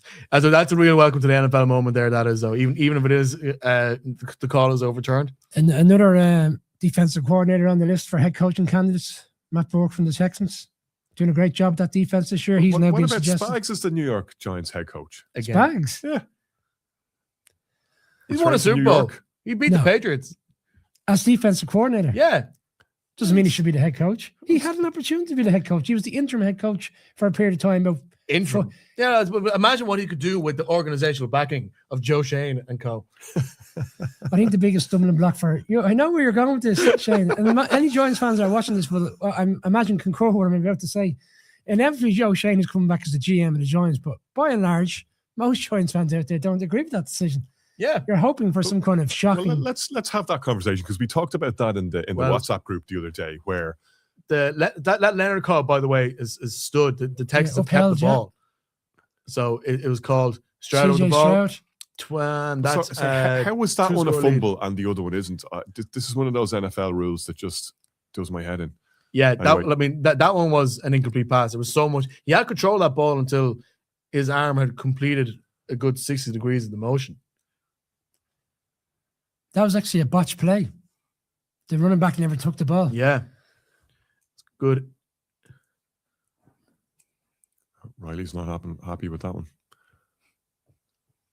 Sorry, to get back to your point, Brian, on Joe Shane as Giants GM, we saw this happen in the offseason last year where the Jags held on to a controversial and, in fairness, within the organizational and within the fan base, it seemed quite widely disliked general manager and Trent Baalke, who's made a lot of questionable decisions and not set the Jags up for success. And when they come to the coaching cycle, they end up having to get rid of him because they can't get a credible head coaching candidate with the GM in situ. You might end up with a situation like that in New York where they have to move from Joe Shane to get the guy that they want, or maybe that's the way they want to do it rather than firing him because there's a loyalty there. Well, I had a conversation with the Giants beat writer during the week, and I threw out that narrative, and he quickly dismissed it because he said Baalke was unliked across the league by numerous teams and obviously people within the organization, and anybody who was looking for that job was saying, I'm in, my own GM is in. But by all accounts, Joe Shane is highly respected around the league. So therefore, that conversation will not take place. It'll be very much whoever wants the job will be working with Joe Shane. Unless things take a dramatic... Do you know who really loves Joe Shane? The Philadelphia Eagles for that massive trade. I mean, the amount of respect that happened from him there must be incredible. My thing though with the, I guess with the Giants is just, what success can you hang on the Joe Shane era to say, yeah, you've earned your right to stay here? Because it feels like every year Shane and Daboll were just trying to maneuver things enough they can just stay on for another year. Oh, well, we have a new quarterback coming in. Oh, Daniel Jones is just back in. Oh, picked off. There we go. Another pick. There's a lot of interceptions tonight. A lot of pick sixes. Yeah, there's a lot of picks. That is Antonio Johnson. Kieran Boyle will be celebrating in the crowd, I imagine, with his young lad. So Jags are going to run away with this, aren't they? Like poor Titans are. So down to their backup who just can't get it done. This is going to be Jags. There is a world where by a cricket score, except obviously they're going to start pulling players soon enough if it keeps going. You're talking about the AFC window. Just throw another one out there, Connor. I was listening to a podcast during the week and they said the Bills go to Super Bowl if they avoid the Texans in the playoffs. How do you react to that? The Bills are the best team in the AFC, but they cannot beat the Texans. I think that's Josh Allen hype more than Bills hype. Because people that was an independent podcast, not related to the Bills. Too many people are looking at the AFC side of things and say, "Oh, in a world with no Mahomes, no Lamar Jackson potentially, and no Joe Burrow, that it's Josh Allen's time." But what they're forgetting is the fact that it's a team game, and that Bills run game has been inconsistent. But when it's good, it's great. They don't play Cook enough. They don't give him the ball because they're relying on Josh Allen to be Superman too much. And that defense, we saw them play in a solid-ish game against Philadelphia. We saw them shore up against New England a couple of weeks ago. But I'm still just not convinced that defense, if they were, whatever about the other AFC teams, the extent to which they could take them apart, that defense against any team in the NFC, I don't think would hold up long enough in the Super Bowl to win it. Should they get that far? But you're looking at that Bills team having more playoff experience than pretty much anyone they're going to face, with no pressure on them because they're on the road. I mean, this kind of flips the script neatly from a couple of seasons ago when we were talking about, and you remember that famous clip of Patrick Mahomes and the Chiefs celebrating after they beat the Dolphins because they were going to be going to play the Bills the following week. And the Bills had been talking all off season about, like, we need to have home field advantage. We need to bring Mahomes here. And Mahomes telling his players around him, remember, this is what they wanted. Yeah. And they went and beat them the following week. All that pressure now is off the Bills. Like, nobody's really expecting them to go and do this magical run. And they've got a new stadium to move into next year. They're in the dance. And they're now the team that has the most experience of being in those big moments. I don't see any reason why the Bills don't end up in the Super Bowl. I picked them to come out of the AFC at the start of the year. I don't feel like moving off this because I think the Broncos are the worst one seed we've seen in a long time. The Jags we've talked about, like, they're hot right now. That's a dangerous quote there. Probably the most complete team in the AFC, but I'm not sure I necessarily trust them in spots that we haven't seen them in before. Texans are dangerous, but right now you're looking at needing to see that offense perform at a level that it hasn't been performing at really for a season and a half now, consistently. And I don't see why the Bills couldn't get it done. Go back to your original point, though. I do think the Bills playing against the Texans, that is not a matchup that suits the Bills. No. But Bills against the Broncos, I see where you're coming from. I think they would have enough experience in the dance. They Patriots, they wouldn't that's be a afraid of toss-up Mile as High. well. Who knows who wins that one? They Well, that's go a similar back and forth. conversation to Bears Packers. Yeah. It's just the nature of that division. That's where I was going to. I was going to say, which team left over who's going into the playoffs within the AFC do you trust to go in to Denver? Because inevitably, I think Denver will win the divisional round, and then you're into a championship. After seeing game what with Denver. Jacksonville did to them, there's a lot of teams that I trust to go into Denver. It's Jacksonville and Houston. I think are the two teams that could that could go and take down that horse. There's a flag on the play in MetLife. The Giants just stopped the Cowboys on a 4th down play, but we await the flag. And there's a wider conversation here, and we can broaden this out to the NFC as well, which is people assume too often, and we're guilty of this ourselves at times, that the playoffs are a continuation of the regular season, and they absolutely are not. No. Teams play at a completely different level in a completely different way. Coaches coach in a different way. Everybody's emptying the tank on every play, on every set, in every game, and every week, because their season is over if they don't. The playbook opens up. The new razzle-dazzle comes out. Defense is tightened down. Guys are putting their body on the line on every single play. They're not making business decisions because the only business decision is survive and advance. And when I haven't seen teams in those spots and I haven't seen them play like that, I find it harder to trust them. I mean, that kind of shuts you off to seeing somebody new emerge. But time and time again, it's the quarterback coaching combination that is vital in these scenarios. And which quarterback and which coach do you trust the most of those going into the playoffs? Here's the thing. I think that's what people are saying. The Eagles are this year's Chiefs. And that the Chiefs always kept their best stuff for when it mattered. And the Eagles were expecting, even though they've been quite inconsistent, and look, they have a bad November. Teams have bad Novembers. That happens. But they could be that level of danger. But we saw it last year in the wild card. To me, it's the Rams, it's the Eagles, and it's the Bills are the 3 teams that I trust. You're talking about, obviously it's a very different season now, and the Texans have had a great second half of the season. But if you remember this time last year, the Texans stumbled into the playoffs, and they were hosting the Chargers in the wild card round. And I think by and large, everybody was assuming the Chargers would go in there and beat them. The Texans turned them over, and then they went in and they nearly turned over the Chiefs in the divisional round. Yeah. So it's as you said, it's a very different structure. Next week is going to feel like a very different. It's like there's 2 seasons essentially. Here we are, postseason. You never know. And we talked about this in the Texans context a couple of weeks ago, that for all that they've had their ups and downs, albeit that they're on a hot streak right now, this is a team that has gone to the playoffs now for the 3rd straight year. And the last 2 years they won games. Like, they know what they're doing. How long did it take Lamar to win his first playoff game and for the Ravens to start showing us what they were capable of in the postseason? The Texans have had that since year 1 with Stroud. We just haven't seen it consistently enough this season. But I still trust Trevor Lawrence more than I would with Stroud, though. But you're trusting regular season Trevor Lawrence. Yeah, but look at the will that hair hold up to cold weather in the playoffs? That's what we want to know. That would be incredible. Put enough spray in there, it will actually just be frozen. You can use it as an extra guard against somebody trying to tackle you. What about the Ravens this evening? If they were in the late game tonight, Sunday Night Football, the Ravens last week, who looked like the season was over, essentially everyone felt they were going to lose in Green Bay on the Saturday night. They go and beat the Packers comprehensively. Derrick Henry's rustling and bustling like we've seen earlier on in the season. 3 touchdowns. Steelers got beaten on Sunday. I could end up making a fool of myself here, but I think that was much more about the matchup with the Packers than it was about the Ravens having turned some corner or doing something that they haven't done before. Who did you select for this game tonight? I selected the Steelers. I also selected the Steelers. So I'm going to be wrong on that. Connor can't figure that Steelers team out, so you know it's inevitable. It's like Chevy Chase. I went Ravens. Did you go Steelers as well? I backed the Steelers. Okay.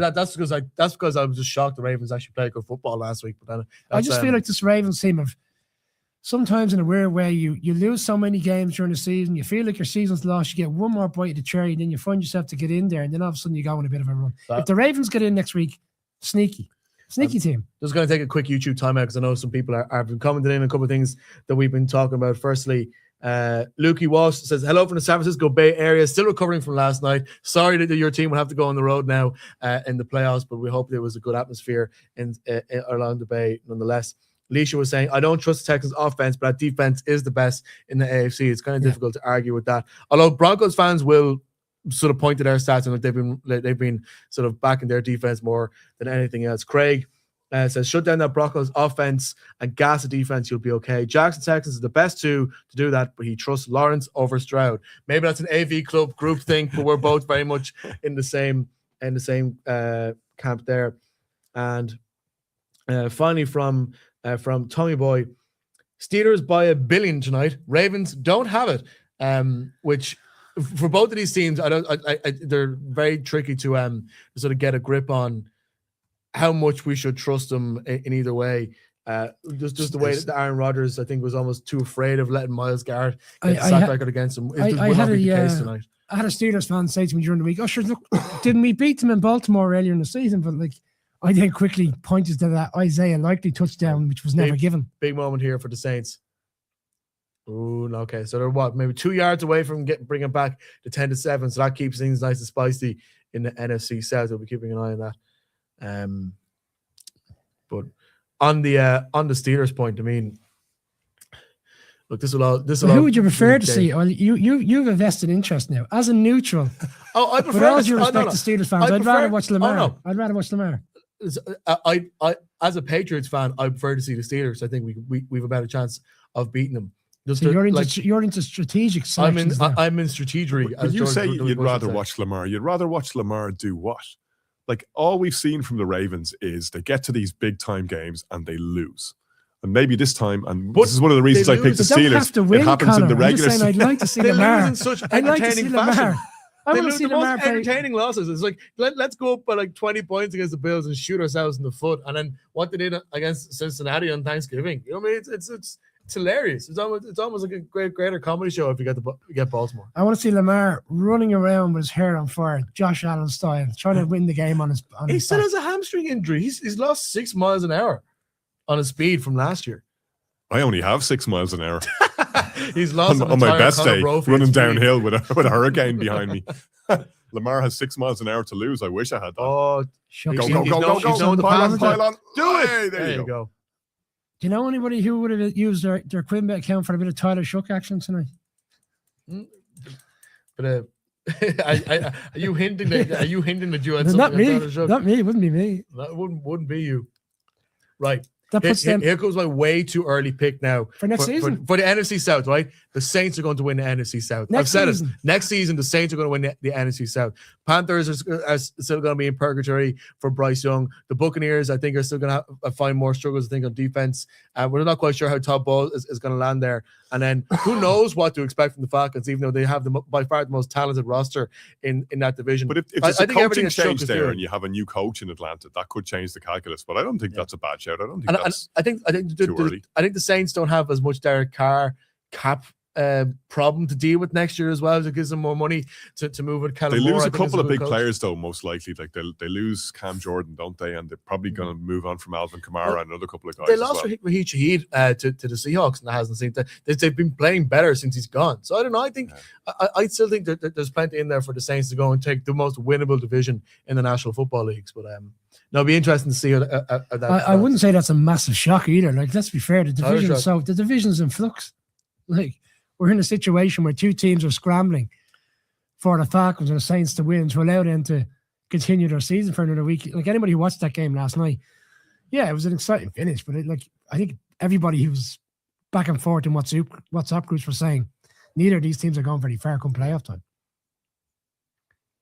Can we open up the why is there a 7th seed in the playoffs now? So the Green Bay Packers can be in the 7 playoffs seeds every year. do nothing every single year. Somebody goes in and gets smoked, and we go, why were they even there in the first place? Sure, if the NFL or Roger Goodell has a way at some stage, we're not going to get to an eighth seed. Oh, no, I think the 8th seed would then result back into the formation where the 4th and 2nd seed would get their bye weeks. We don't need another. I don't think we need that. I think a week. If we had an 18th game, who would the 8 seeds be this year then? The 8th seed? Who would the 8 seeds in the AFC and the NFC be? Like, let's just talk through what matchups that would end up being. Talk to who's in the hunt? The Colts, if they won today, and the Vikings. Right, so there you go. That's my point exactly. The Colts and the Vikings in the playoffs are going to add potentially the Lions. Nothing. Potentially the Lions, depending on the Lions maybe that could be entertaining. But you get to see a bit of JJ with the Vikings, a bit of Jefferson. Sometimes it's about watching the player. Like McCarthy. Players, not plays. Oh, CJ escaping. Oh, he turned into triple coverage. What's he doing? He had a play in it though. He could have caught that. Yeah, I thought that. I'll give you that. You know, you're right. It was too harsh. I can give you one guarantee for the playoffs. The Texans' home game will be 9:30 next Saturday. No. Peter Schrager was talking about this. I mean, the Texans always get the Saturday game. Am I right in saying that Are you going to flip it this year? No, is that not going to be effective? Because the Monday night game is going to be, usually the Monday night game is one battle between a 5th seed and a 4th seed. So whoever wins the late night Sunday night football game? And ESPN will not want to have the Buccaneers or the Texans or the Buccaneers or the Panthers a second time like they had last week. So they're going to take the AFC one instead. So that means that Houston will be playing on Monday night next week instead of Saturday. That was a Peter Sherrick thing in the Bill Simmons podcast. So I'm completely nicking it from there, but I think it makes sense when he laid it out. No, you've quoted them with authority, and you've attributed the comments properly. Per source. Per source. NFL insiders confirm. Yeah, very much. I assume there'd be the winner of the Stevens game playing on Monday Night Football because they've allowed them a little bit more time, bearing in mind. You couldn't have a scenario where they play Sunday Night Football and then they play next Saturday.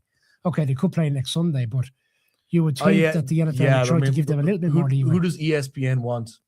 Do they want to be showing the Buccaneers and Panthers 2 weeks in a row? I don't think they will. That's why it's going to be. I'd imagine it's an AFC game, and they get Steelers or Ravens on Saturday. No, on Monday. Well, ESPN. ESPN takes a Monday game. I think it's Peacock showing a game on Saturday. Here's one to throw it out for you. Thought experiment, right? Never mind seeds. Which team from each conference that's not going to make the playoffs would add the most value if they did make the playoffs? The Giants. Who do I think would? There's a certain logic to that. I can see the entertainment value. In terms of what? Action? Storyline? Players you want to see? All of the above. The Bengals in the AFC. Bengals and Lions, I would say, in the NFC. Bengals, yeah. Not the Lions of last year. The Lions this year haven't been that Lions team that was but they explosive, could be enjoyable to watch. I would rather have the Cowboys in the Lions this year. Oh yeah, okay. I'll hear that one. Dak Prescott, I was looking at the stats today, has thrown for 4,500 yards this year. They are insane. I think they're the only team that has 3 players with over 1,000 yards from scrimmage. They're just outrageous what they can do offensively. Could you imagine if they had to go into even Philadelphia? We know how much of that rivalry is, and either the defense plays one good game or the other team's offense is lays an egg, and you let that offense completely run riot. And look, anything with Jerry Jones' team just becomes an actual added piece of soap opera, which I respect as a non-Cowboys fan. So I think that would be more interesting. I think. What about the Chiefs? We didn't want to see the Chiefs. No Patrick Mahomes. They don't even have Gardner Minshew. On the basis it was Mahomes was around. So now we're adding players back in that are injured. You've taken my hypothetical and you've robbed it of all credibility. Might as well keep going. I'd love to see the 2000 Baltimore Ravens. Any comments coming in there, Shane? Let me have another quick checker. So actually on that question, Leisha says Lions and Bengals. Tommy Boy says Cowboys and Bengals. Yeah, fair shout. Yep. See, everybody's on the same page. Yeah, the Bengals were in that slot as well last year. If you remember, the Bengals came down the last 5 games like an absolute train. They reeled off 5 victories in a row, just ended up falling short, and we ended up with the Steelers in the playoffs, who added nothing rather than the Bengals. I feel like another Ravens, field goal. The Ravens are filling that slot again this year. I mean, people always you listen to the Ravens. People are like, "Don't let the Ravens in. Don't let the Ravens in. Whatever you do, don't let them in because they're going to be tricking the playoffs." But that's what Cleveland, Cincinnati were last year. Yeah, but Steelers fans this season have gone and been on a crest of a wave. They started the season very well. Irish Steelers fans had the enormity of seeing their team winning Croke Park. In many ways, that Dublin game was the peak of the Steelers season. Yeah, very much. The press conferences after were fantastic. Well, beat the Lions too. Aaron Rodgers. Apart from the whole DK Metcalf incident. But you say to a Steelers fan, what do you want? Because they're giving out about the fact that they win tonight, they're in the playoffs. They get a home game. You got to be in the dance. They want everything, Brian. They got it. Like the Patriots, like these entitled, historically successful teams, they want it all. They steal the eye out of your head if you weren't careful about it. The Patriots are actually the little guys. We're not historically successful in the 20th century. We had a very dry run. Went to the Super Bowl twice, lost. Didn't really win our division. We were the 4th most popular team in the Boston metropolitan area. We're really the small guys. What Super Bowl do you want right now? Nice. What Super Bowl do I want? No, I know you want. No. I know you want the Patriots in the Super Bowl. Don't get me wrong. But what Super Bowl? If taking the Patriots out of the equation, what Super Bowl do you want? If someone said to you, right, this time next month, you're going to be in Santa Clara. The Super Bowl I want is Buffalo, Los Angeles. Rams. Rams. Not Chargers. Because you can't have that. Yeah, exactly. Well done. The team in the NFC, I really like Sean McVay. I really like Matt Stafford and the way he plays. If the AP gave me a vote, I would still be voting for Matt Stafford for MVP, not Drake May. I'll be honest. But where's Christian McCaffrey in that conversation? Well, what a season he's had. So I myself and Craig made this point in the AV club during the week. Stupid that this is always a QB award. It doesn't matter what you do. Like, if Christian McCaffrey's not even in the conversation this year, you might as well just give up if you're not a quarterback. I 100% agree. I 1000% agree in that. But because it is a quarterback award, that's a nice one. Maybe give it to Riley Leonard. It was a slinger there. Give it to the Colts aren't going away. You know. Yep.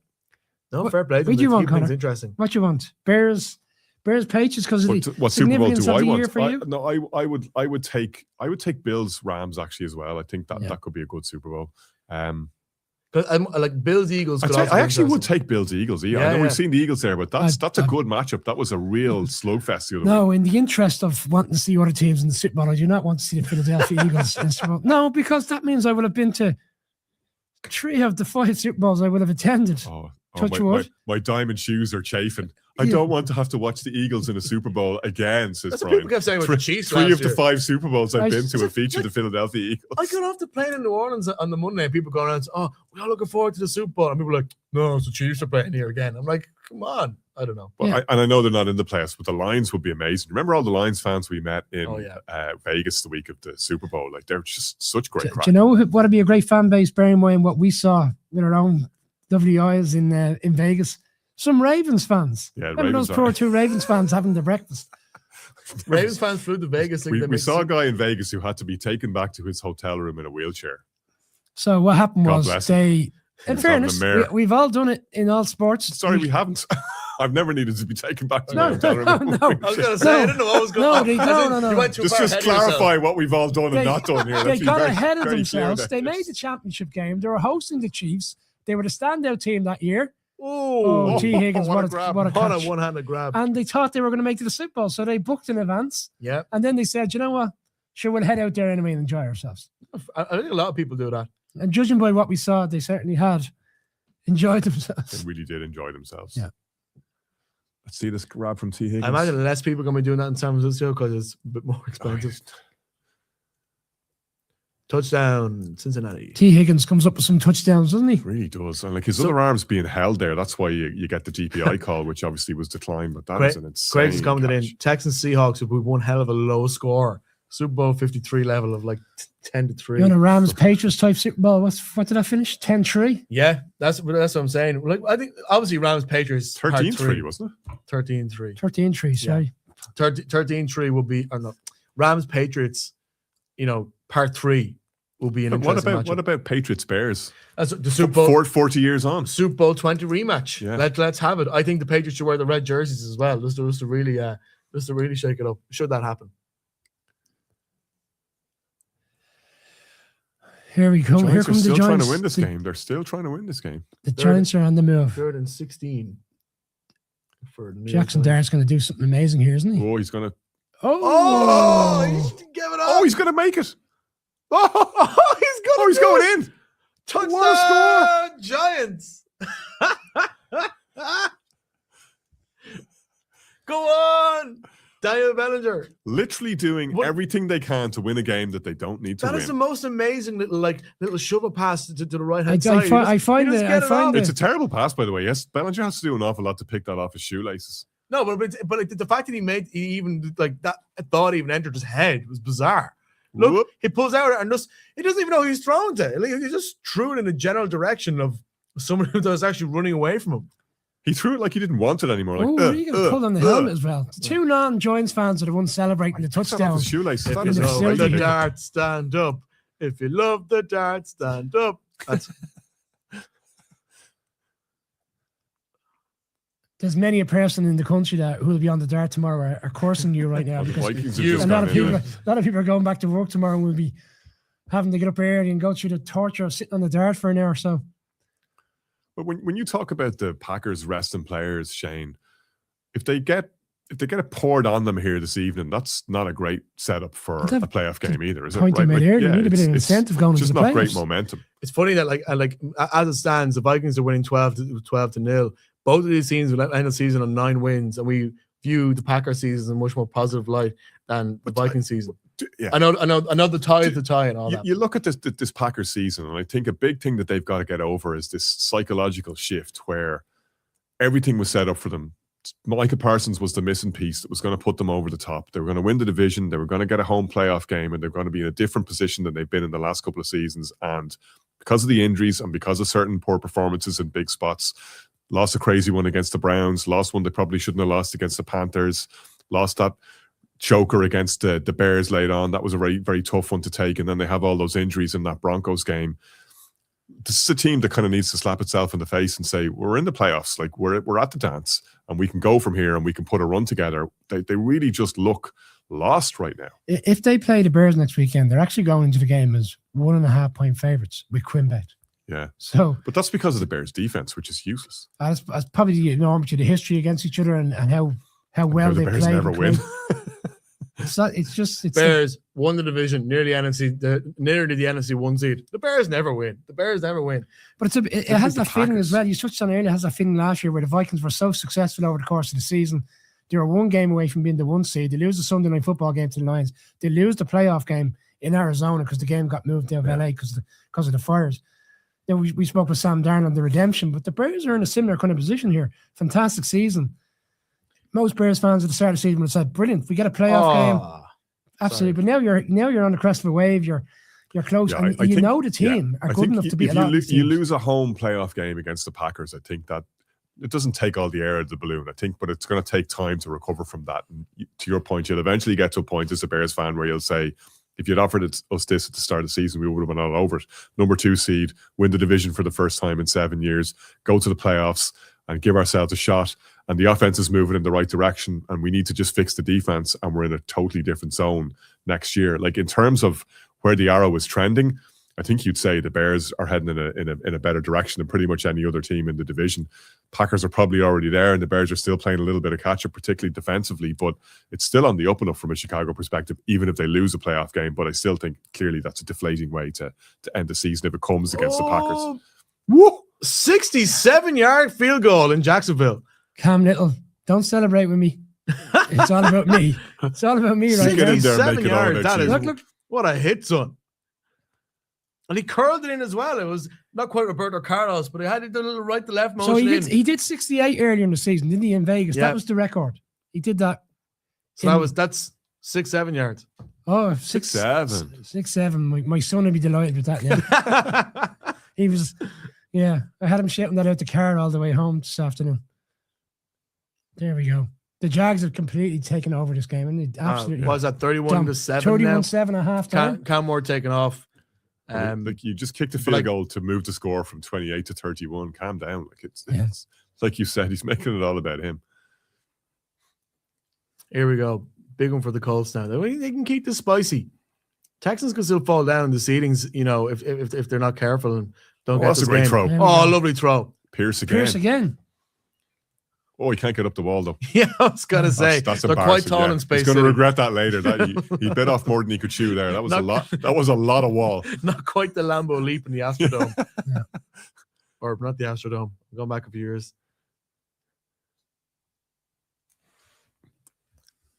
Riley Leonard is pumped. There's a lot of speculation of Philip Rivers trying to get involved in the coaching carousel now. Wants to get in on the NFL action. He's from one high school. He's looking the part, isn't he? Goes from Alabama high school coach to NFL coach in a single bound. Yeah. This is interesting in the second half now. This Texans Colts game, as you say, Shane. Like that's going to keep it entertaining. Yeah, I mean, like Texans ain't pulling any players at this stage. But I mean, the teams that are in the wild card spots in the AFC all come in at 11-5. I mean, if they lose here, the Chargers, we don't know what the Chargers are going to do because they're resting a lot of their players. But the Bills are definitely going to be trying to win that game. That could end up, like, the Texans could conceivably end today. That's the 7 seed if both the Chargers and the Bills win today. So in terms of who the Patriots and Jaguars could be facing next week, that could be a big thing. And before you answer that question, I do not want to see the Texans come into Foxborough. If that's what you're wondering, I do. Well, because you want the Patriots to lose. What is your expectation for the Patriots? We haven't really gotten to that question. Like, what do you expect from them in the playoffs? One and done. Really? Yeah, and I watched them. You think they'll lose at home? The 2 games we've lost this year have been at home. All the games we've lost this year against the Raiders, because we have unbeaten on the road. 8-0, I think, this year. Against the Raiders. I would dismiss the Raiders. Against the Raiders, yeah, like the Raiders, week 1 weirdness. Against Steelers in week 3, and against the Bills, a couple of weeks ago, we were watching in the Tap House. The Arlington is just forget about it. It was they were the 3 games that they lost. Seemed to work better on the road, but the moment where I knew what I thought to be 1 and done was actually the game against Baltimore on Sunday Night Football a couple of weeks ago. Because, firstly, what's gone away from people is the fact that the Patriots are in fact the worst, one of, not the worst, red zone defenses in the league. Now, they haven't faced a lot of strong offenses, and look, people are always hitting the Patriots with the stick. Oh, who have you played against this year? The only good team we've really played against this year are the Buffalo Bills. We played them twice. When we played the Buccaneers, it was in Tampa Bay. Tampa Bay were already on their slide. Baltimore. There's nobody else in that top echelon of teams that the Patriots have played against. Drake May and the offense are firing really well. I'm still expecting good stuff from them. I just don't expect this defense to hold up against whoever they play against in the playoffs, regardless of what happens today against Miami. There's a world where the Patriots end up as the 1 seed. I don't see that happening because the Chargers don't seem to be waiting to put up to Denver. But honestly, like the way that defense played, like the offense had to come back. But you're playing a 6 seed. You're probably going to play the Chargers then in that scenario, will you? If the Patriots are 2, they'll play the 7 seed, which probably will be the Chargers. But it could be the Texans, it could be the Bills. Like it could be any of those 3 teams. If it is the Chargers, I would give the Patriots a good chance. But against anybody else, and even then, they go into the second round, into the divisional round, I'm expecting the Patriots to be dumped out, and the defense to. There's a lot of holes there, and there aren't when they're a really well coached outfit. The problem is though, if the other team gets going, there's no individual playmakers outside of. You sound like one of those Kerry fans after they come out of Munster. Yeah, no. But the Chargers, they won't have a chance. I wouldn't give them a chance. Oh yeah, the Chargers are in the playoffs and they're resting up against the Broncos today. And just looking at the permutations there, they're either going to play right now. It looks like they're going to play, excuse me, either the Jags or the Patriots, and they're resting up. So all expectations they'll fall to 7. So they've kind of accepted that the likelihood is they'll go and play in Foxborough. They obviously clearly must think we have a legitimate shot of going into Foxborough and winning. Yeah. That they're not going to even see the need to even try beat this Broncos team and remain in that 6 seed. Is Chargers to Patriots still the longest journey, or is that Seahawks to Miami? There's the longest journey coast to coast. Because it used to be the longest when the Chargers were in San Diego. Obviously, they've moved to LA now. I don't know if that's still. I imagine it's Miami. Seattle. Anybody out there can confirm that for us, Sean? Yeah, San Diego. What does it mean? Nobody knows. You're great. There has been as many cultural references tonight from yourself. I'm saving them for the playoffs. I'm resting up for the playoffs. Hollywood Brophy.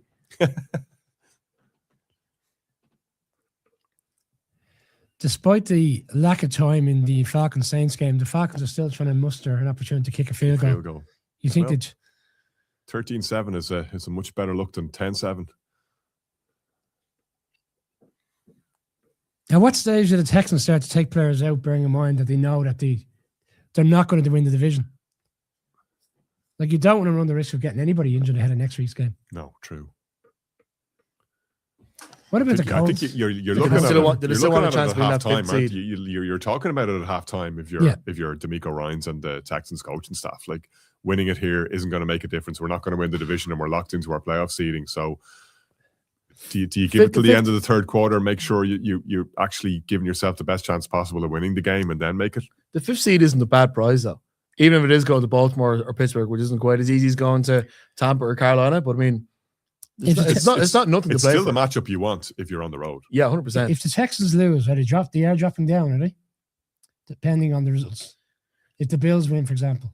I don't know who has the head-to-head. Oh, sorry, if the Bills win, then yes, because then the Texans would be on 11 wins and the Bills would be on 12. Okay. But they're currently above the Chargers in head-to-head. So if the Chargers lose, as we expect them to, then the Texans will be the 6th seed. Well, in that case, then you could have a Jags-Texans game next week. Yeah. The Jags could host the Texans. That's the way it's going. That'd be a cracking game. Have the Texans beaten the Jags twice this year? I know they played early in the season, in fairness. So that head-to-head is not nothing, but that would be a very hard game to choose from next week. Bear in mind how well the Bolton have played coming down the stretch. Sorry, as an AFC fan, that's what I want though, because it means that one of those teams that gets knocked out straight away and they become less dangerous. because those I think are the two most dangerous teams in the league, in the AFC certainly.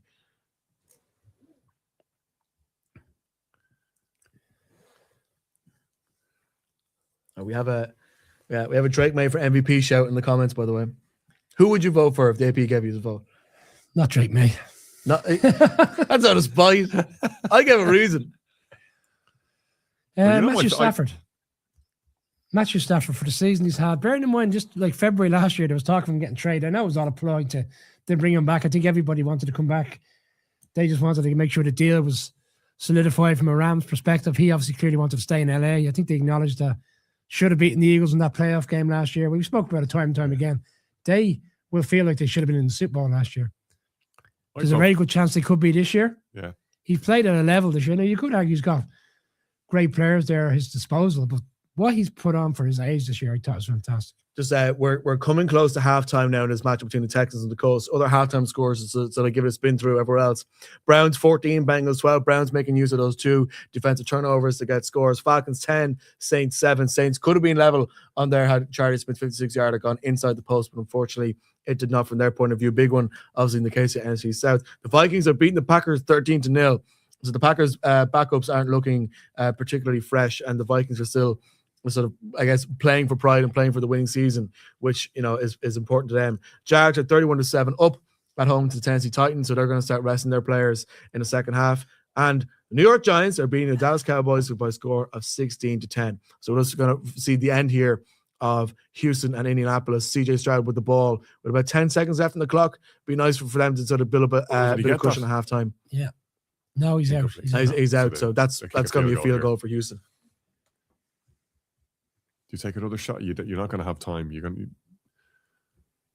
No, he's out on the perimeter. But do you take a shot here, or do you just kick the field goal?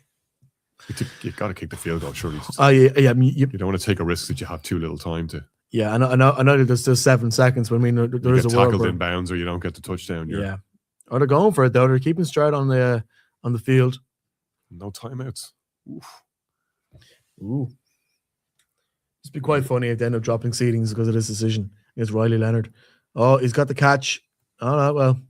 I don't really know what the point of that play is. I suppose the only thing is you don't want to give them an opportunity before halftime to try and return a kick. That's the only thing you think of. Yeah, but you could have done that by just running the ball. Field goal is now a gimme. Well, you couldn't actually, because you would have run the time off the clock. Never mind me, I'm an idiot. Surprise to nobody. I know nothing. That's my phrase. Nobody else takes it. We need to put that on that's throwback to the draft. 6-point game going at half time. Everybody thought the Colts would be blown out. Yeah.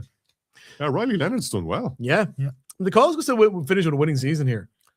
Riley Leonard's done well, and that fumble recovery, quote unquote, that the Texans got should never have been a fumble recovery. Like, that was an incomplete pass. That brings us to a full half time. I think we're all at half time. Be level here. Yeah. So brings us to halftime in all the games now, does it? Yeah, time for a short break, yeah. I think we're going to... You took the words right out of my mouth. I was going to say, I was waiting for the link. We will take a break for this, our first ever Irish NFL show, Red Zone Watch Along, and we'll be back in a couple of minutes with the second half action from the NFL. This is your chance to experience the NFL like never before.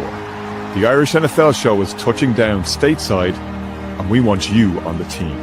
Explore iconic football towns: Chicago, Green Bay, New York, Philadelphia, Pittsburgh, and make memories with fellow Irish NFL fans on the trip of a lifetime. We've partnered with Bernard Hayes Travel, a trusted travel partner with over 30 years' experience. We look after everything: flights, accommodation, transfers, match tickets, social events, and everything in between. An unforgettable experience. Picture yourself in the stands at Soldier Field, Lambeau, or MetLife, roaring on your team. Register your interest today at irishnflshow.com/tours. Don't just watch the game, live it.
You know great odds, you're in control, you always bet responsibly, and you're not afraid to choose alternatives. That's why you bet with QuinnBet. Build your own unique football bets with Create a Bet. Winning team, first goal scorer, number of goals, the possibilities are endless. And with a 4-star Trustpilot customer service rating, why not give QuinnBet a shot? QuinnBet, we bet you love it. This is Ireland. Rugged, wild, and endlessly captivating. A land shaped by history, where ancient castles whisper stories of the past. Where world-class links golf connects you to breathtaking landscapes. And where centuries of craftsmanship and culture are blended to produce world-class whiskies, savoured as music and laughter fill the air. But every journey with us is about people, place, and authentic experiences you'll never forget. This is more than a trip. It's the Dunes and Drams experience. Discover Ireland with us and make memories that will last a lifetime.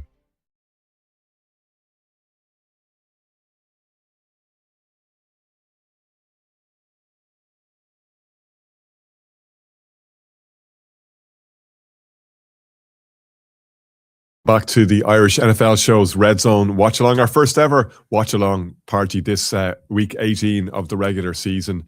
Brian, we were just talking in the first half there about JJ McCarthy and the trouble that the Vikings have had just keeping him on the field. And unfortunately, yet another example of just that lack of durability that seems to be the hallmark so far in his young season or his young career. He's out again, hopefully not for long. But Max Bros were in for the Vikings because McCarthy has taken yet another knock. Yeah, and there's been a lot of speculation this week. They're going to look to bring in an experienced quarterback this offseason, which would make you think that they're not comfortable going forward. Not necessarily not comfortable going forward in terms of his attributes or what he can bring to the team. It's more about, as you said, the durability. The best availability in the NFL has been available essentially to play the games. And right now, this Vikings team are probably looking at it. And when you think back to last offseason, and we spoke about the Vikings potentially going in for Aaron Rodgers. There was a conversation about Daniel Jones, getting a contract, and he decided to go to Indianapolis. You'd wonder, did they actually think maybe JJ McCarthy? I know what you're laughing at. We're both laughing here just off camera because do you want to pivot as to why the Giants yet again are in the red zone and looking to pad their lead against the Cowboys in a game which, just to reiterate for those who may be joining us late, the Giants absolutely do not need or want, realistically, from an organizational point of view, to win. I think it makes an easier conversation for the GM tomorrow, albeit it looks like he's coming back, and we've had a conversation during the first half tonight about the reality that the Giants have moved on from Brian Dable, but are not going to move on from Joe Shane. In a weird world, he gets to kind of challenge the ownership about the fact that touchdown Giants. Tyrone Tracy, unbelievable. Tyrone Tracy is a nice mover in the end zone. He's a nice mover on the field. Giants are now 2 scores ahead. Two possession lead for the G-men at home. That's against the fierce rivals, Dallas Cowboys. I knew they were going to come in. They were going to show playing all their starters, even though they've got flag. Who did you select for this game, Connor? I picked the Giants. Yeah, so did I, because I knew what was going to happen. I said it to Craig. Craig said, "Do you realize the amount of injuries this Giants team have?" I said, "It's week 18. We all know what's going to happen. It's inevitable. Giants will win."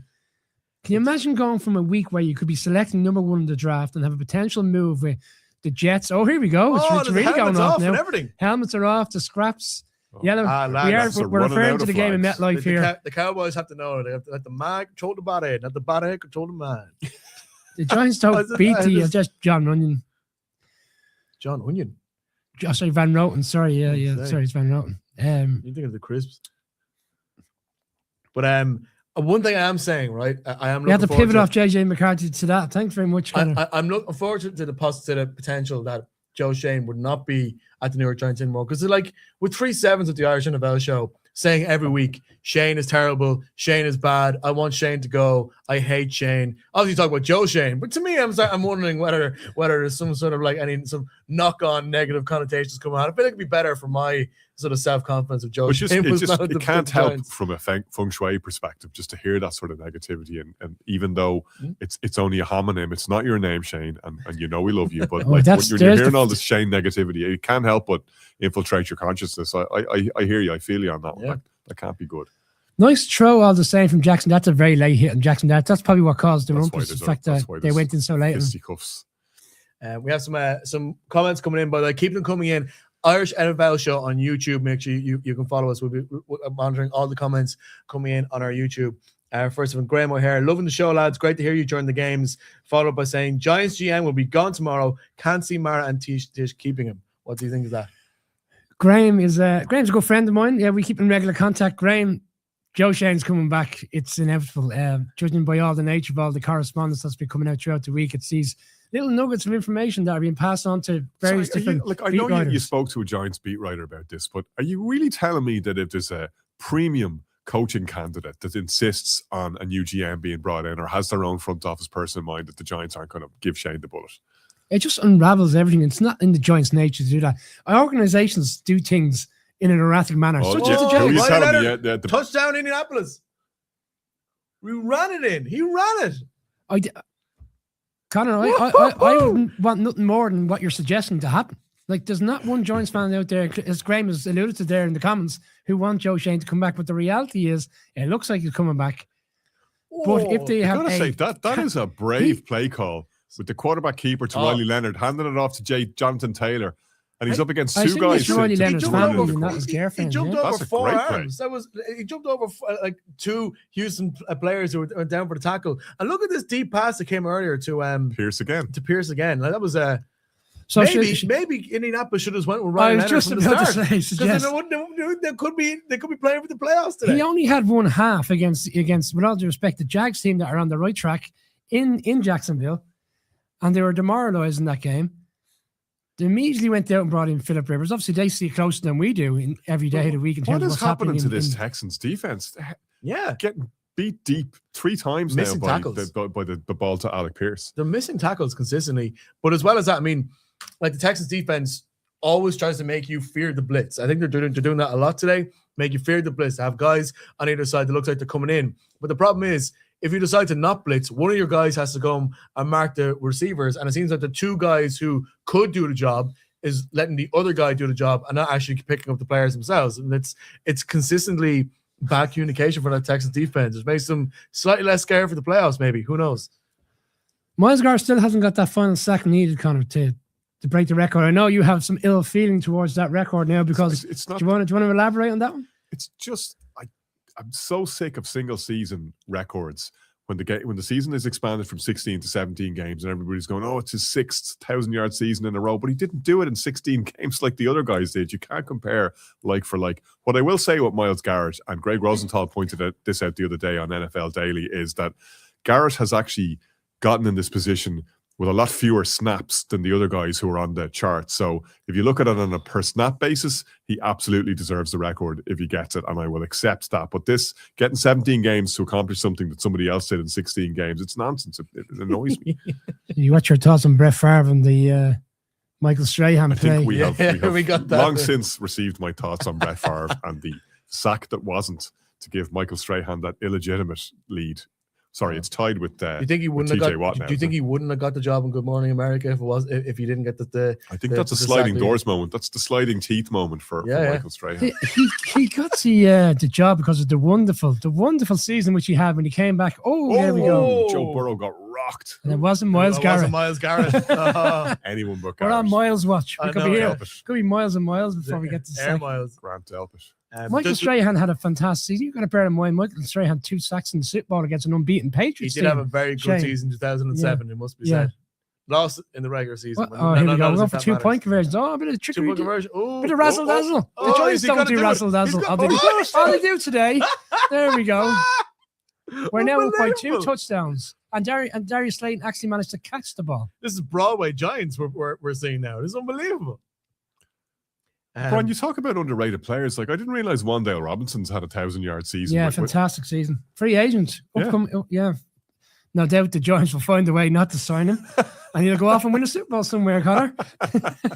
Yeah. How about Philadelphia? But he's a guy that we have not really talked about this season. He's had a sensational year. Yeah, he's been fantastic. He's been one of the bright lights of the season. His connection with Jackson Dart has evolved over the course of the season. It's Him and fantastic. Burns. I mean, the Giants have, arguably one of the offensive player and defensive player of the year candidates on a team that's only won 3 games. Good 4 games, Connor. For Here we go. in the ATL. Here's the 4th game coming tonight. There was an article in one of the papers yesterday which profiles of teams that will need a new head coach, bearing in mind there's going to be some changes incoming tomorrow on Black Monday. And the Giants are the standout team in terms of which, in terms of who would want to go. In terms of what they've got there around them. I think they're the best opening, yeah. Well, it's the division as well. What division are you going to? I think that plays a lot into how coaches make their decisions. Is this a division that I can win in? I mean, you got the Eagles there as the big obstacle to overcome. But Vernon, there's 2 wild cards in terms of the Commanders and Cowboys to what they are next year. And how difficult they would be. In that way, in a roundabout way, the Titans' job is actually something that's worth considering for some potential candidates. They go into the AFC South, which, with all due respect, is topsy-turvy from one year to the next. This job here, depending on what happens in Atlanta. I mean, if Raheem Morris is for the chop at Atlanta, that's a very attractive vacancy. Or Todd Bowles in Tampa Bay. Yeah. Just a quick sort of go back to the YouTube comments. Tom Boy was asking, are you boys on for 9 o'clock games or off to hit the hay? We were just doing the early window for this week, but he did follow up by saying, should do this every week going forward. It's a great show. Why do you think we did it in the final red zone of the season? Consideration for playoff games. It's not a one and done scenario. We are considering the playoffs. We're just trying to figure out the seedings and all the rest in terms of. So I think what we should do is, Connor. I think we should do it. Seeing as though the Patriots are one and done, according to Shane. Let's prove that theory. Let's have Shane in here, and we in my new Teddy Bruschi jersey. I have spare Patriots jerseys if you guys want to dress up. Did you not see the notice on the door on the way in? No team colors allowed. You put that up, did you? All right, good man. That's it. Nothing. We're not doing Bears Packers. I'm ruling that out. I don't think my heart will be up to that. We got a big old attempt here in what is probably the most consequential game of the day. I can't imagine you trying to host that one and be impartial. Not a hope. But that's the crack of it. I mean, you want someone just to completely have a meltdown on screen. Do you? Yeah, ideally. As long as you're not that person. Yeah, I mean, that's what I mean. As long as you're seeing somebody else meltdown, Ideally, if I just start swearing in a Boston accent, it could be hilarious for ye. Well, you have Kieran Boyle potentially representing the Irish NFL show at the Jags playoff game, so that could be one for consideration because we get to bring him in live on the screen. He's been a good luck charm for the Jags, hasn't he? Since he started going to games for us, the Jags have been on a tear. Yeah. It was a good look for the Giants. The one game he went to MetLife Stadium, they won. So, at one stage, it looked like that was going to be the last time they won a game, and we were at it. I did say end of season that day, didn't I, after beating the Eagles? Yeah. So, Pa Sullivan may keep this going for the playoffs. Thanks, Pa. I think Pa was somebody I met watching the Patriots play against the Bills a couple of weeks ago. I think there's a lot more hope in Patriots Nation that we aren't one and done. I seem to be on the more pessimistic scale, but I have been all season. I didn't think we'd get anywhere near winning 10 games this year. And of course, Dak Prescott is out again for the Cowboys. Game over. They have Milton in as quarterback. You know Milton from his days in the Patriots. I saw him train in London last year. He has an incredible zip on the ball. I've never seen anybody throw a ball as powerfully as he does. The problem is, and look, we saw him win this time last year on Week 18 in Rob Mayo's last game against the Bills. He kind of has something, but I think it's the. Can he zip a few touchdowns in here, please? I think he very much could with the offense that he has there. The problem is like last year at the Patriots, when he was the Patriots backup, and he was drafted coming out of Tennessee, so he was also a rookie in the same way that Drake May was. I think he needed a lot more time in the NFL to sort of let the game slow down so we can see what's happening.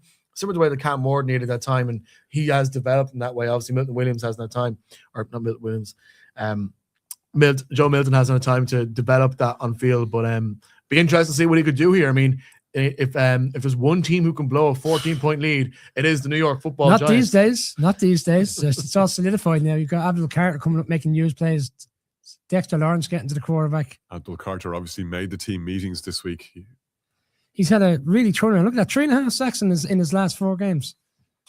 Only half a sack in the first 12 games, which was actually against the Patriots, I believe. Believe so. Oof.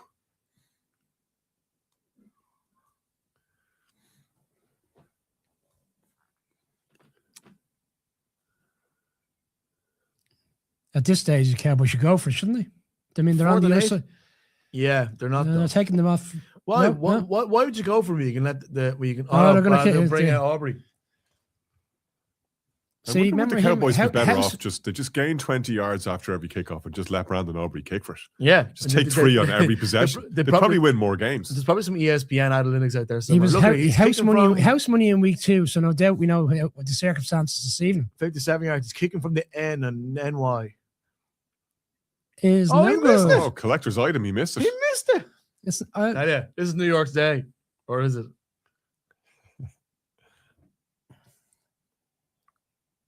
Here we have from Graham. I love when the Giants turn on in week 17 and 18. You know when it really matters. Go Big Blue. I didn't realize there's a lot of that going around. Exactly the sentiment that most Giants fans have had this week. It's just like, here we go again. They say we did it with Drake May a couple of years ago. We managed to get Tommy DeVito to go in there and win 3 games and kill off our opportunity to draft Yeah, Drake Tommy May. DeVito. And the doing now? Is Patriots, he the still with Patriots the missed a field goal in that game, which meant that we could get Drake May. It was Yeah, that superb. game would have went into overtime. Yeah. Craig was at that game. Oh, yeah, he was. Yeah. Lost out on Drake May. Wasn't that when Tommy DeVito used to run out to the Sopranos theme music? He did, yeah. He did. I finally finished. I started watching The Sopranos 3 years ago. I finally watched the last episode of it yesterday.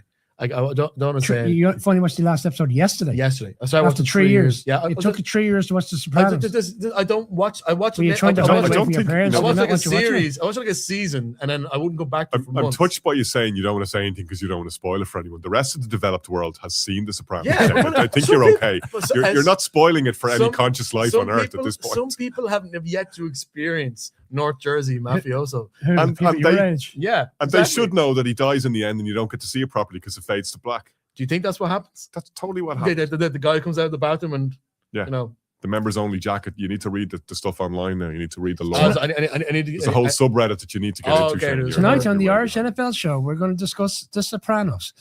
We'll also discuss the controversial ending to Stranger Things coming right up. I haven't watched any Stranger Things. I don't think I want to be honest. There's so much complaining about that ending. It's crazy. No, I won't spoil that one because people are still watching that. That didn't end 20 years ago. What could be an interesting Here's ending Ronnie here is Leonard what's again. happening in He's going to Houston. show us. He's going to. That was an That's a easy nailed pick on that was interception. dropped. What do you do? Is this Houston defense? That's having a Stingley. rare off day against. Oh, in the He hit helmet. him right in the helmet. I mean, that's His that's, actual that's helmet. bread and butter stuff for the Texans secondary. You don't want to get hit in the helmet.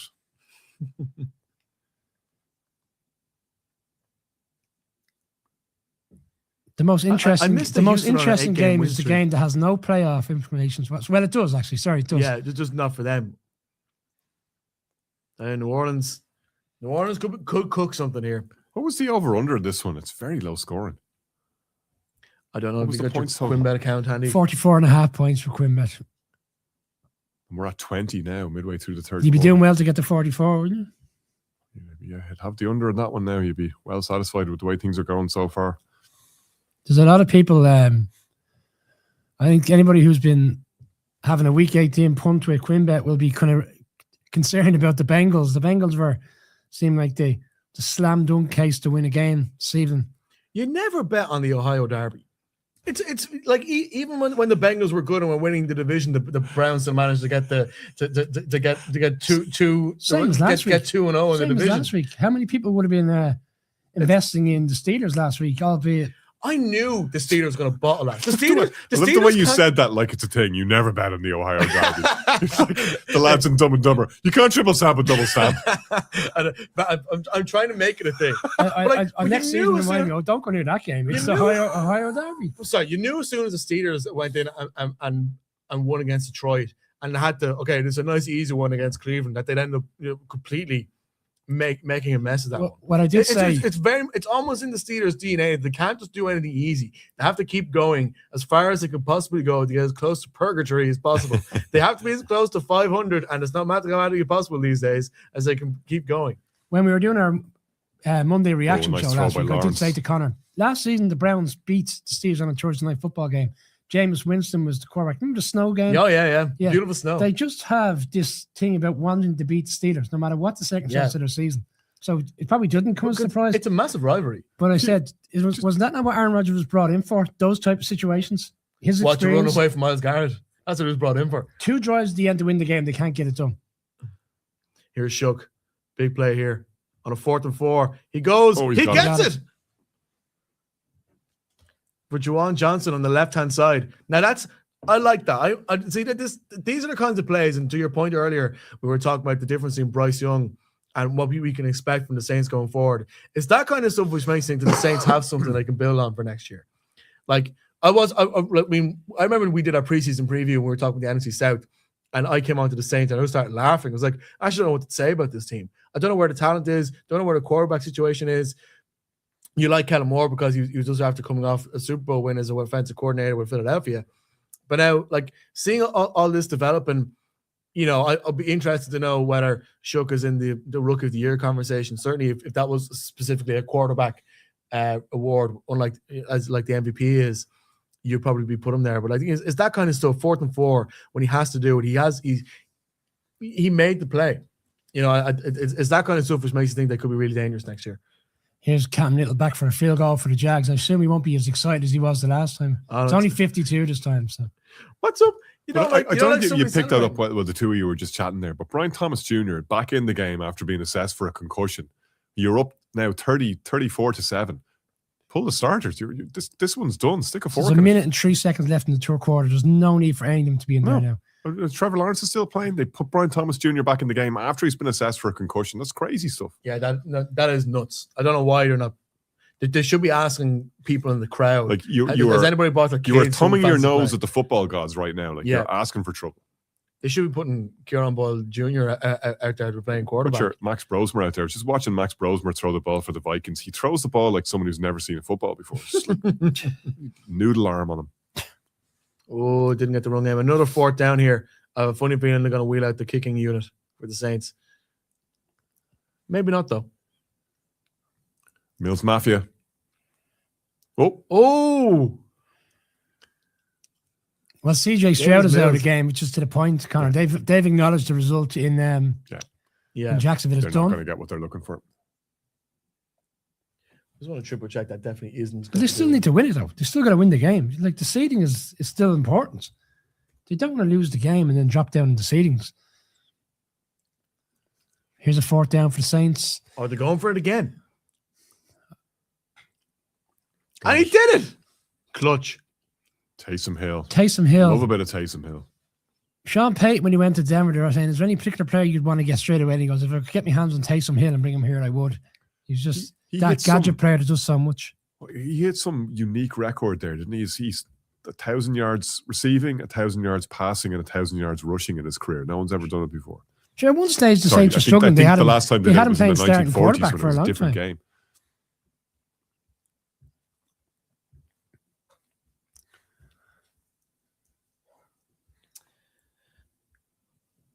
Not far from the last witching hour of the season, lads. I'm trying to think back over the course of the years to what the best witching hour was. Ooh, good run here by. There's been a couple of great ones, though. This has been one of the most unpredictable seasons I can remember. It's the wildest, and we were saying as Navy Club a couple weeks ago, that's been the wildest season I can think of. And obviously, which probably means inevitably we get really predictable playoff games where all the favorites will win every single week. What is the most predictable Super Bowl? Broncos, Eagles. In terms of teams making it, yeah. What's the most predictable? What do you think is like before the season? We said if you told people, "Oh, you're going to get another Chiefs Eagles Super Bowl." What out of the teams who have made the playoffs, like what would give us that emotion? Would it be the one you mentioned, Bills Rams? Do you think that would be the most boring? As in that's I mean the two teams that are most predictable. If you trust the Broncos' home form and you trust the Seattle's home form, well then you get a rematch of 2014. Well, they're the 2-1 seeds, so yeah, that's what I mean. Yeah. This is a touchdown. This is a touchdown Tampa Bay or touchdown New Orleans. Same thing. That's on the assumption that the Broncos take care of business this evening. Another 4th down for New Orleans. They don't like it easy in the Big Easy. They have to keep going for 4th downs all the time. Was it estimate? He's down. He's down. Just about. Not that I'm rooting for a particular NFC South team over the other. I have no real skin in that game. Well, that's why I asked the question to Connor earlier. In a roundabout way, you're looking at the teams that are left and who's more like to knock off each other. What's the better result for the NFC teams? Do you trust the Panthers to give the Rams another stern test? Like what airport do you want to fly into more, Charlotte or Tampa? There we go. There's a flag in the play.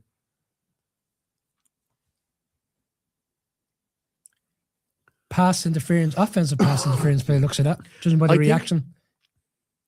I know we're talking earlier about the importance of playoff, like miles in the clock and muscle memory and all that kind of thing, which would in theory make the Buccaneers a more difficult challenge.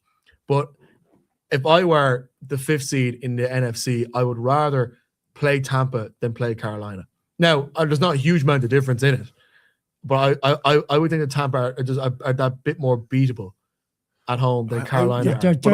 I would take the first part of what you said there and put more credence in it. Like, you're playing a team that has playoff DNA, that knows what it takes to win at this stage of the season. I do place a lot of stock in that, all other things being equal.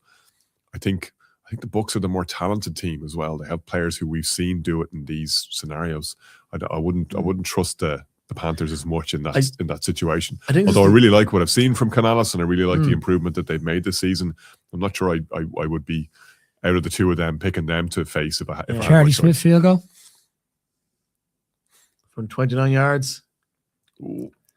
And he hits it nice. Not over the black spot, but he hits it nice. 13-10 to the Falcons. Charlie Smith field goal. That is, how many weeks has he been in the league now? How many weeks was it since I went up to Mayo Bridge? First game was against the Dolphins. Miami. He's now accounted for nearly half of the Saints' offense. I think this is his 6th game in the league, because they won the 4 afterwards.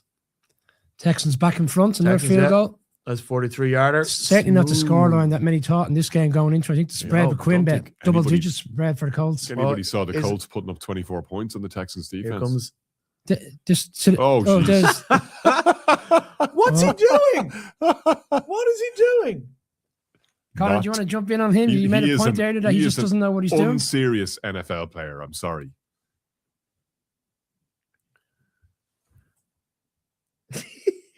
Why? Okay, so he gets sacked. What's this thing here where he holds up the ball? Like, what's this? Look, he trips. He holds the ball up here. I'm done. Oh.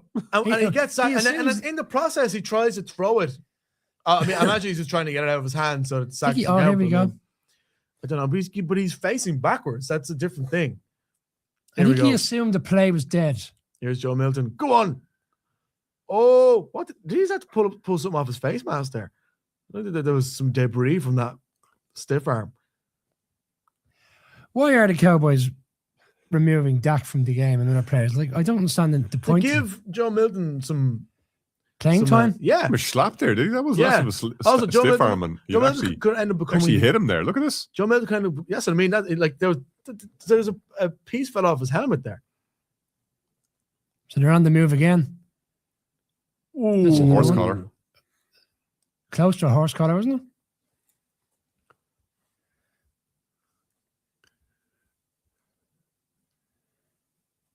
Craig with the permutations. Texans lose, they could drop to the 7th seed with a loss and could face the Patriots.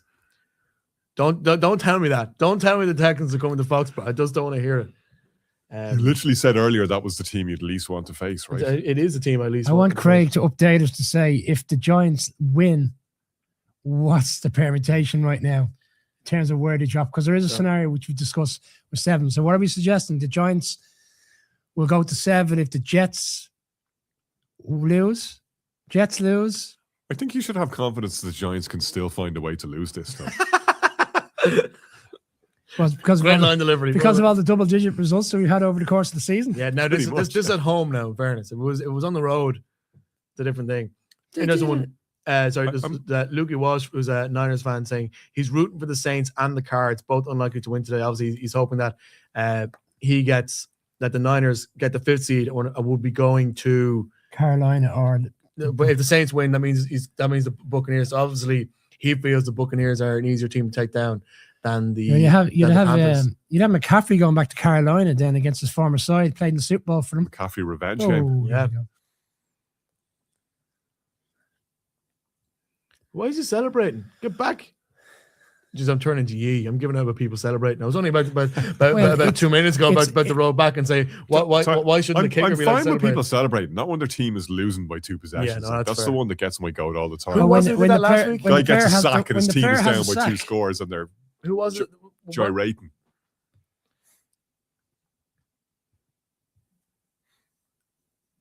I love Scott Hansen's delivery there. Miles Gardner has 9 minutes and 50 seconds to break this record. I thought Joe Burrow was giving him the sack there. I thought he was too for a second. It would be objectively the funniest thing if Miles Garrett finished up and didn't break the record. It's all we've been talking about. And it's the only reason why, it's the only kind of positive thing about this Browns, him staying at the Browns, is that he's been able to rack up all these sacks. Did he get 5 against the Patriots? If the Browns were to win, would actually. Is that good for you? It would be good, yeah. Yeah. This is Zach Taylor on the threat. Is he Zach Taylor? Like, bearing in mind the Bengals, we're talking about a Bengals team that we'd like to see in the playoffs. I mean, they're struggling to beat the terrible Browns side. Problem is, so there's a difference in under threat in an organization that makes decisions purely to win, and there's being under threat in an organization that just will not spend an extra penny if they have to. And I don't think that the ownership had the same GM for the last 15 years. That's what I mean. The ownership of the Bengals, I don't think are gonna, if there's a payout involved in getting rid of Zach Taylor, I don't think they would follow through with it. They'd give him another year to waste down the contract. He's not. Why is he calling for the touchdown? He didn't even get it. He's so just on the line there. But he's doing that. He's trying to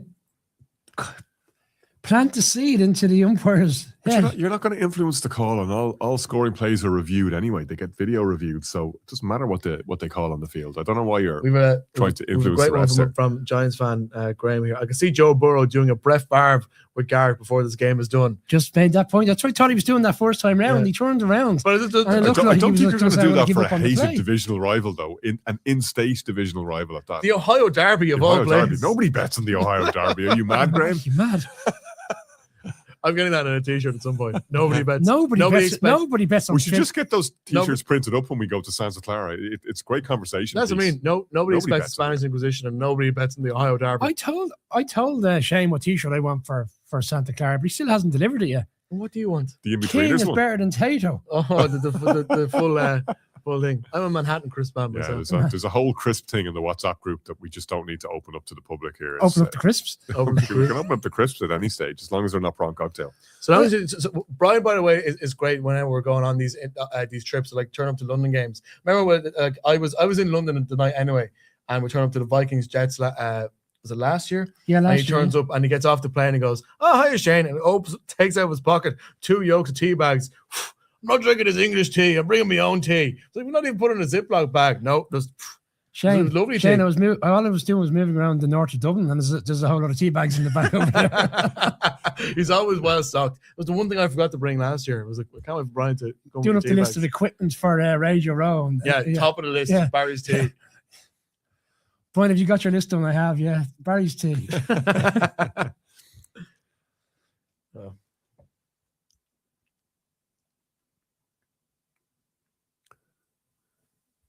Ooh. This could be a game-winning drive for the Bengals, yeah? I don't think the Browns would really care either. That game's just be...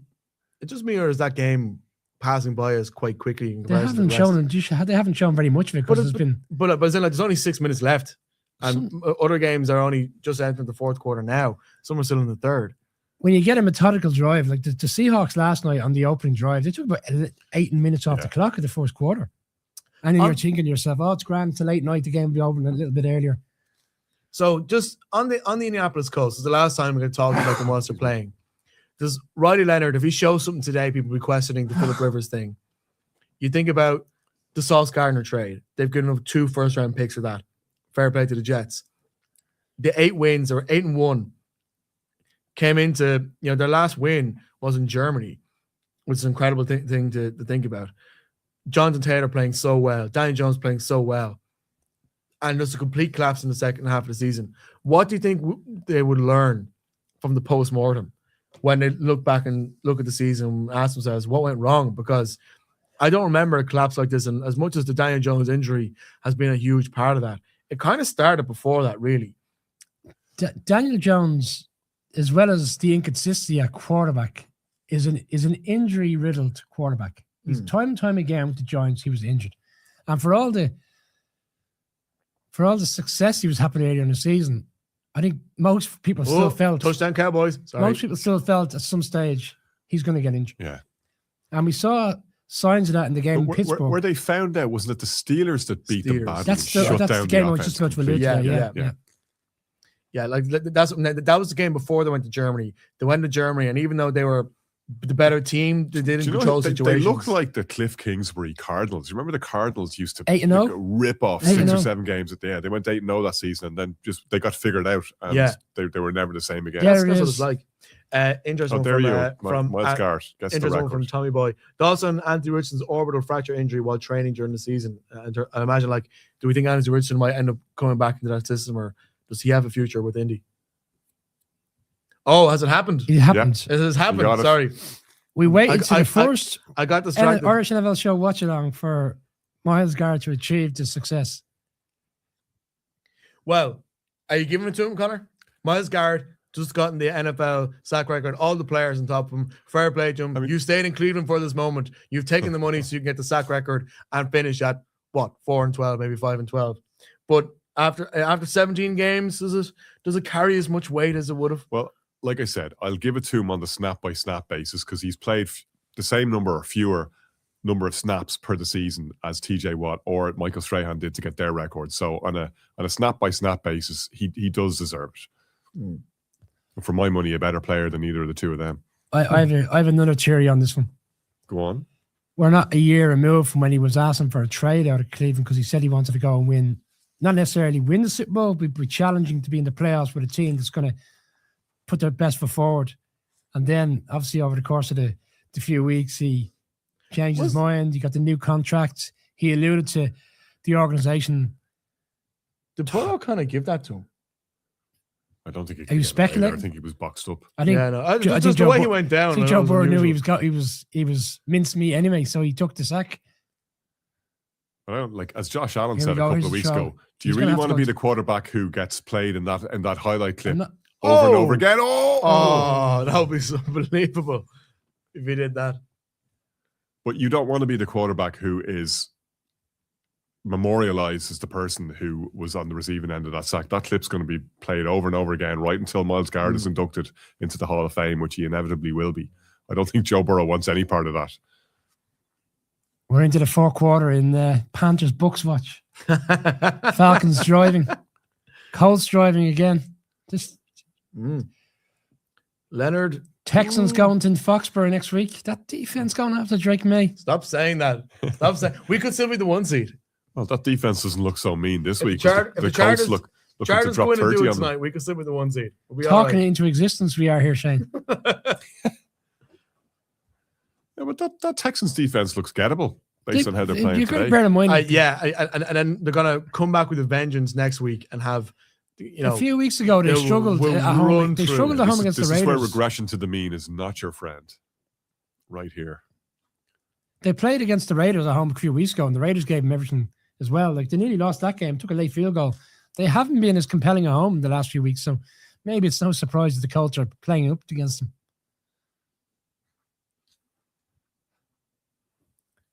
3 for 10 and third down Kirk Cousins, is he getting an Atlanta opportunity now after how he's played towards the back end of the season? Are you buying the look for? The problem is if somebody gives him the opportunity, they have to pay him $45 million. Someone, you know what I mean? Like, I don't know. Someone's going to obviously he's going to have to take a friendly contract if he wants to go somewhere else. They're not going to release him. That's the problem. Is there a market for Kirk Cousins? There absolutely is. Of course there is. Yeah. Like, look at some of the quarterbacks we've been watching play over the last couple of weeks. Max Brosmer, who we've just talked about. Like, there's just never enough quarterbacks to fill the available positions. There aren't 32 elite quarterbacks in the NFL. But is there a team that will pay the money for him, though? Like it's not necessarily the talent, I think, is the barrier, but it's the cash that would go. Yeah, you'd end up with some sort of Russell Wilson type situation. That's the only way it would work, right? And I don't think. I think he'd have to acknowledge where he is in his career now, and the aspects of whatever contract he's going to get won't be at the same manner and level in which he has previously. Ultimately, does he want to play ball or does he want to take the money? I hope, though, if he does move somewhere else, he turns around and says, I want to retire as insert team name here, as he said, every other team he's played for. Carolina Panther. Yeah. So do you kick a field goal here?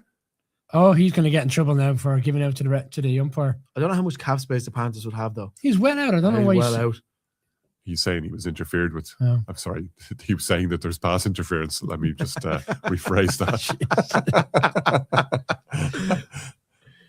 You want to continue these live watching please? on the Kirk Cousins point, Alicia was saying the Vikings would have him back. It's a fair one. yeah, I think they probably would. I There don't- was I don't disagree with conversation that. during the season that was something that was being considered in terms of. That wouldn't But shock. how the Vikings wouldn't be able to afford that contract. Probably not. But who would though? I mean, like there's a lot of teams. I mean, the teams with the most cap space are actually the ones that have good rookie quarterbacks. It's the gas thing. With the exception of who has a lot of cap space next year. It's Tennessee. The Giants have a decent amount of cap space next year, don't they? No, I thought they did. no. Last season was the year. Where's the over the cap? I need to get these up. God, what are we talking about cap space already? I haven't even got to the playoffs yet. The allure of draft talk is just too much. That's your free agency talk come March. Yeah. Hopefully, we're sitting here doing a free agency conversation in March, and Well, the Patriots are in a good spot, aren't they? yeah, but there's still plenty there. That's one thing I like about this. I mean, obviously, like the NFL plays games for 6 months of the year, and it's one of the biggest weaknesses for the growth of the sport. The fact that there actually isn't much of it to watch for half it. But I love the fact that we're still going to be here talking March about free agency, April about the draft, May about the schedule. Pilot trips. Yeah, pilot trips, which should be good fun. We're really interested. A lot of people have gone into Irish NFL Show /tours to register their interest in that. You can still do so now that it is 2026, and maybe people can plan ahead better. So, 2026 is not a quiet one, even if we're, even if the regular season is coming to a close.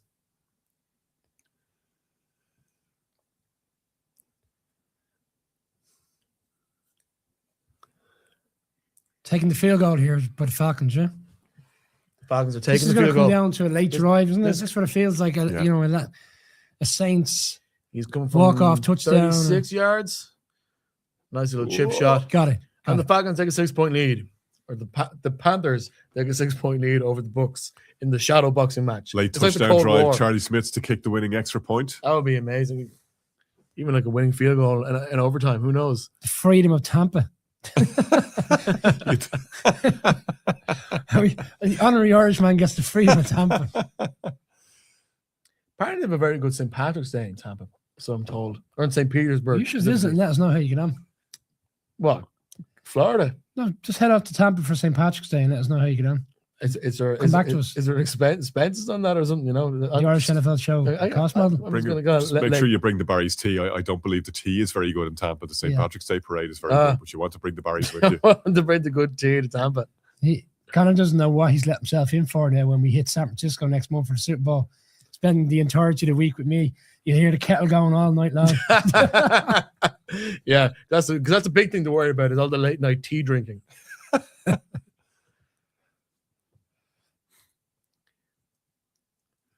Ooh, there we go. Another big touchdown. If Trevor Lawrence had scored a touchdown tonight, a rushing touchdown, he would have been the fourth leading quarterback in NFL history for rushing touchdowns. They took him out. There's Nick Mullins. Duval. Tootin's back. He had an operation very quickly there after a game recently. He's actually really effective running back that they have. Yeah, they've got these little players they can sprinkle into the offense. It's one of your little late round draft pickups. Yeah. These running backs, the Kyle Monunguys and the Blake Tootens of this world. That's where GMs make their money. As much as we all talk about the first and second rounds. Not our GM. I think me and Craig went through draft selection after draft selection for the last 3 or 4 years of the Giants, and the turnaround rate in terms of how many players are still there didn't really reflect well on the GM. You would think that GM would be removed of his services, but no, not the case. I've always said Shane is incompetent. Shane doesn't know what he's doing. Shane can't read players. In a surprise to Shane nobody, Shane knows nothing. Joe Shane, that is.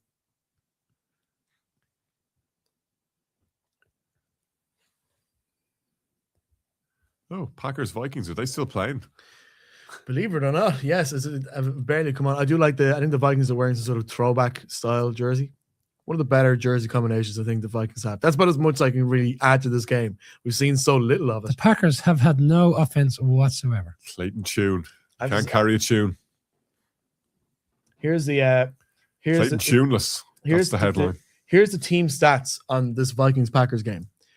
Thus far, the Vikings have had 363 total yards of offense. The Packers, 65.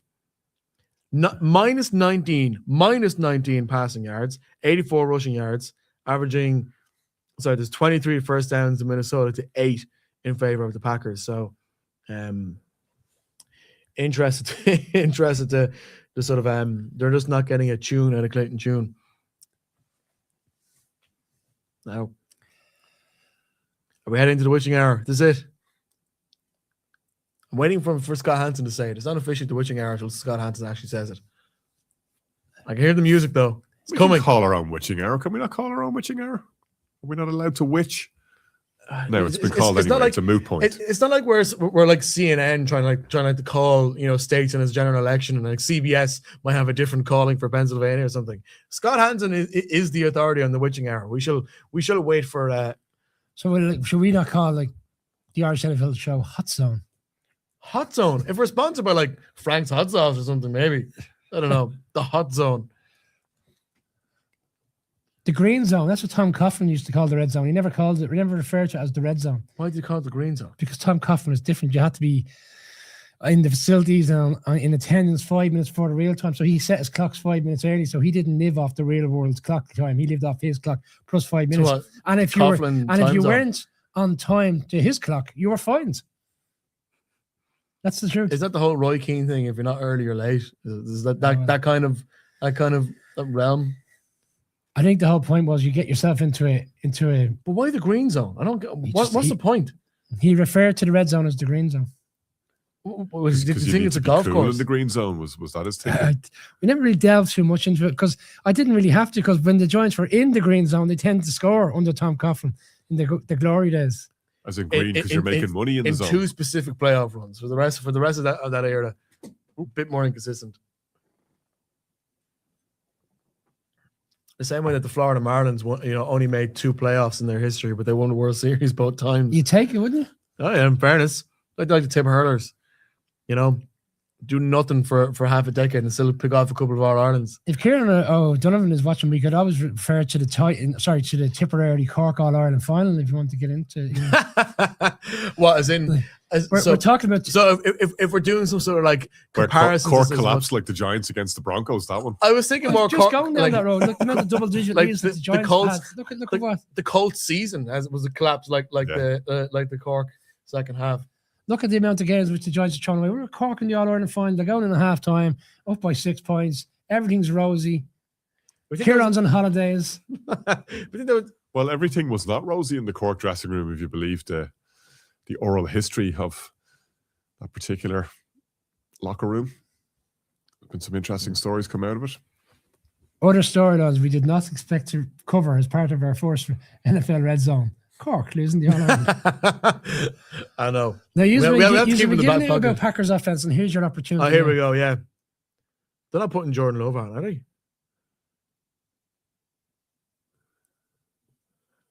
Geez, the CBS crew are already onto the shout out to their production team. There's 3 minutes left on the clock. I always love the way teams go with a late run at the end of the season when it really means absolutely nothing, and then they go into the off season. And the closing press conference by the GM and the head coach. Well, we've a lot to work with. We won our last 4 games of the season, knowing very well. Come the following September, it means absolutely nothing because half the roster is evolved. Players have moved off into free agency. Yeah. New draft players. It means nothing. Harrison Smith getting an ovation here. Former guest on the show as well. Of course. Former guest, 2-time guest. Very good. Kevin O'Connell, former guest. And of course, we got to see the Vikings in Dublin and we got to see the Vikings in London this year, 1-1. That was actually an issue with them early in the season. They were leaving themselves with too much to do in so many games. I know they came back in week 1 against the Bears. Sorry to call that out, Connor, but there were so many games this season where they left it too late to come back. They made stellar comebacks, just couldn't get over the line. Yeah, I mean, that Steelers game, if that had gone on for another 5 minutes, you would have expected that they might have won it. Our resident Corkonian is as commenting. Tom Coughlin called the Red Zone the Green Zone because he wanted to change psychology from stop red to go green. It was offense, emphasizing forward movement and scoring opportunities. He followed up, lay off the Cork Hurlers, FFS, whatever the FFS means. There you are. Can I say it online? Fair play to Kieran. I knew you'd be there. Make sure. Our stats man. Having all the information at hand. When Kieran joined the show, it was great because he used to always do the Thursday night things. So we rotate as who prepared with him. And have you got any notes? He the full thing laid out, little grids of notes and everything. He still does. Yeah, I know. That's the teacher in him, you see. Yeah, that's what I mean. It's like I'm bullet posts on a Google Doc. He has it all. He had like these cue cards full of stuff for the Bryant McFadden thing. He has it all laid down. Kieran loves a good cue card. Yeah, he does, especially in Croker. He was. Yes, all and lined Wembley. up for yeah. I hope he's in good form. Imagine the poor kids tomorrow when he goes back to school now, back into it. I keep forgetting that tomorrow is like a big thing for most people.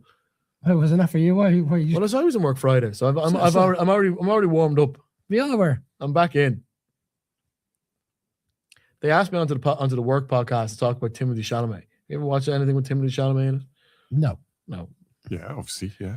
But like Mary Supreme specifically, which I haven't seen yet.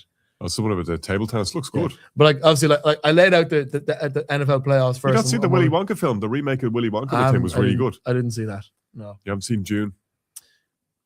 There's a lot of stuff I haven't seen. He's in one of those Wes Anderson films as well, which he was in one of the really good Wes Anderson ones. The Grand Budapest Hotel, is he in that one? Was he in that? You need to start getting concerned. You keep all night long, you've been saying, I don't want to play the Texans, but I know, the way things are evolving right now, this is what's going to happen. So what did you actually say on the podcast if you had never seen anything with Timothée Chalamet in it? I was in for the NFL bit. There was they started off with the NFL. I laid it out the playoff picture. I made everyone's heads. He said that was an ecumenical matter. Once I started talking about the NFC South, I wonder who the Falcons and the Saints would. Well, who obviously they both want to win the game, but who would they rather say? I imagine they dislike the Bucs more than they dislike the Panthers. See, they hate each other. They hate each other more than they care about the Bucs or the Panthers. These two in particular. Yeah. Well, I know Bucs fans absolutely hate the Saints. I know, which is funny. The Saints do their job. Which is funny because the Bucs fans are singing "Let's Go Saints" coming out of the stadium. But I'm trying to remember what pairings of teams were together in the NFC West once upon a time. Oh, who did you select in this one? Saints. Connor, who did you select in that Saints? I took the Falcons in that one. Yeah, same here. I have the Texans here in this one, but it's not coming good just yet. They've not gone to many other games. They must must be fizzling out. The thing about the Texans losing this game, if they do, is they're still ahead of the Chargers in the seeding. So the Chargers will still be the 7th seed if they lost. Yeah, because the Chargers are essentially down in tools in Denver later on this evening. But if the Chargers won, then the Chargers would. Yeah, then the Texans will be the 7th. That would be an absolute shocker if the Chargers were to win that game. Yeah. We're going to see something similar to what we saw last year in Week 18, where the Chiefs essentially folded and the Broncos won. What was it, 30-0 or something like that? But like the likelihood is that it's going to finish up with Jags. That's so risky. Why are you throwing that ball? That was always going to be intercepted. Yeah. At the learning moment. Philip Rivers had the classic look of a man who knows the camera is going to be on him at that moment. You could see him trying his best not to make any sort of expression that would be read negatively at Riley Leonard's expense. But, oh, man, that's a real rookie mistake. You say wobbly dog. Was that the commentary from JJ Watt? Wobbly duck, I thought he said, to be fair. Oh. I read an article this morning that Shane Steichen isn't a guarantee, isn't a lock to come back. I found it a little bit surprising, bearing in mind how well they started the season. But then the other side of it is, they've had 2 seasons there now with him as head coach. They haven't won. So they haven't gone to playoffs. And they've had that great start to the season. Do you literally put it all down to the injury curse? Well, you talk about the injury curse, but we talked about the way... See? He's thrown darts. He threw to the wrong player. Joe Milton with a very powerful pass that was intercepted by Okereke. Okereke's come up big in the last 2 weeks. He's just unbelievable. Yeah. Who's the Giants player that is out for illness, but I was watching a Knicks game in Madison Square Garden last night? Theo Johnson. Right throw. Theo Johnson was ruled out of the game with an illness. Yeah, and he was at the Knicks game last night posting on Instagram. Giants PR had to eliminate the situation the next day by coming out with some cover. He's got basketball fever. Oh, the Knicks. So for people who have money on the Ohio Derby, the Bengals have now taken the lead Nice. They'd be touchdown to quietly Chip- relieved if they to- took the money line as opposed to the handicap, which was 7.5 points with Quinbet. 7.5 points in favor of the Bengals in the Ohio Derby.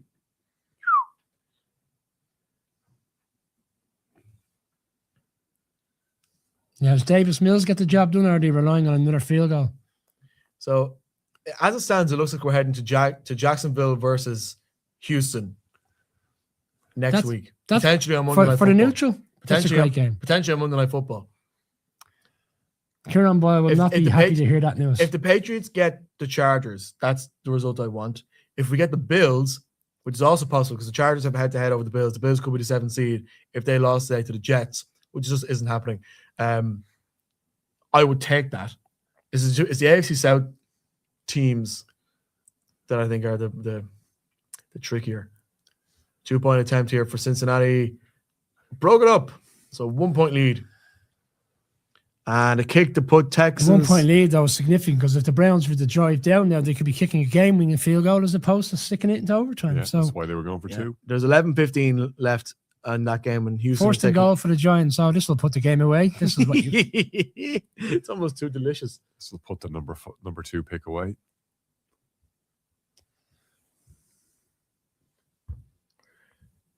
Craig sent a message. An article that the Philip Rivers might get head coach interviews. I'm assuming. Yeah, I made the point earlier. That's at NFL. Yeah. Head coach. Yeah. Let's from the Jeff Saturday school. Is it like let's just, this guy's on television. Let's get him to be our head coach. They might be trying to look, he's not going to get a job, but I suppose this puts him now into that kind of space where it's not inevitable you get a job in the future, but he's obviously clearing the decks for this is what he wants to do in the long term.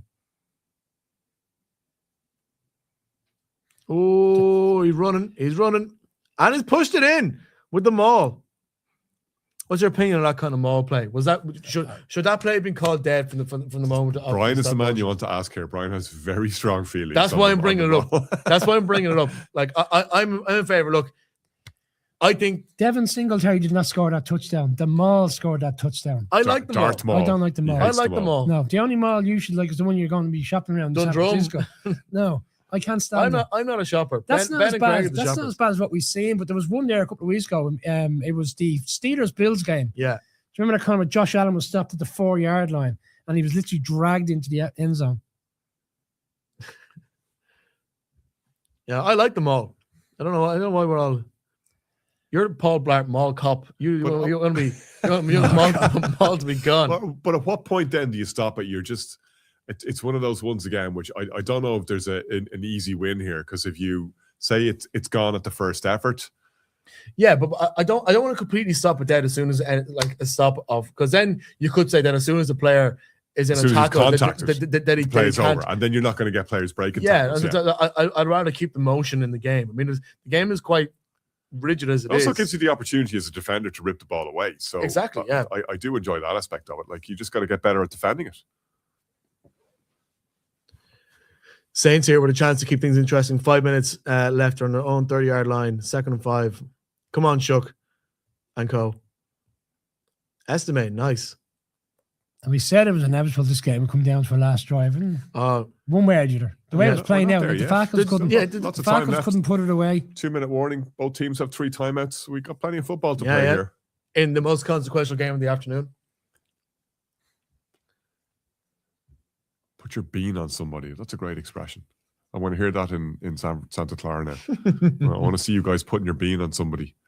You need to show up for the Irish. Is that a Chicago phrase because of the bean? I don't know. I just heard it there for the first time in my life in commentary.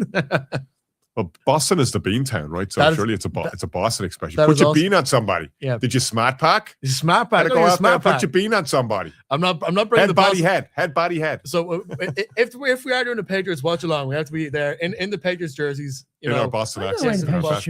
Why not? Hey, you want me to watch along a Patriots game during the playoffs? I'm wearing a Patriots jersey. Yeah, why not? We call it Patriots Day. NFL jerseys. I'm not like Ben. I have a bone to pick with Ben. I hope he's watching. Ben's there. Seahawks are on the way to Super Bowl. Oh, there's Tyler Shook off to the races. Graphic evidence of him with an Eagles jersey when we were doing a watch party. So what happens if it's an Eagles? He likes wearing the gear. Some people like having the stuff from all across the league. I don't like doing that. I have a Rams jersey in fairness. He'll be wearing an Eagles half and half Seahawks. You're missing Tyler Shook here. Tyler Shook with Leaving the wheels. the Falcons all shook up. Look at this. Oh, shook up. Nice. With the wheels. The wheels. You like the wheels, Michael McIntyre? Oh, that game show? Yeah. No, You don't like the wheel? I don't like that particular one. I like a good game show. I like a good game show. That's one of the better ones these days. No. The chase. I like the chase. You can't beat the chase. Jamar Chase. Jamar Chase. Or the He chase. likes Chase from... Or Chase. What you call it? The kids cartoon. Chase. The dog. Are you talking about Inspector Gadget? No. Yeah. There's always a point in the watch along where when we just start getting into some stuff, we're getting segueing delirious into now. We game show conversation. We've gone north of the 3-hour mark of how long we've been live, and you can start to tell. Oh.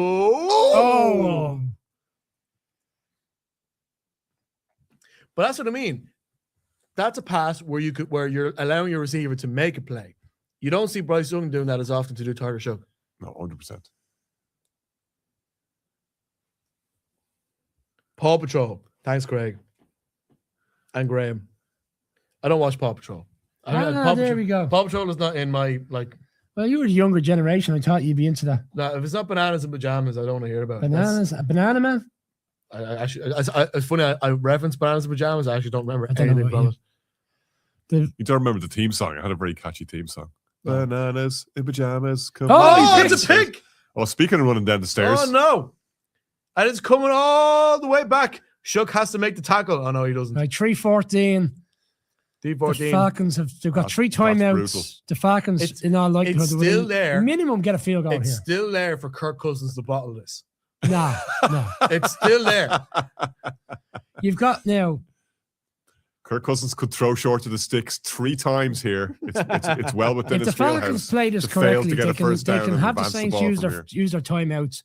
Minimum take a field goal. Put yourself up by 9, and even if you're giving the ball back with 2-minute warning, as a fan of a team, as Graham would know and Craig would know, who can't manage clock management, teams can find ways to throw it all the way. I don't know. I think you're managing the clock quite well today in your sensational victory over the big rivals. You know, you taking down America's team. It's an important victory for morale in the New York Giants. There's Panthers fans in chair. Look. Don't fault the people in North Carolina. There are about 20 people in that bar. What are the rest of them doing? And I watch along. Remember the shots from the submarine bar when Ireland were playing back in peak Italian 90 days? There'd be like 3,000 people in there. What are they doing in Charlotte? What else is going on?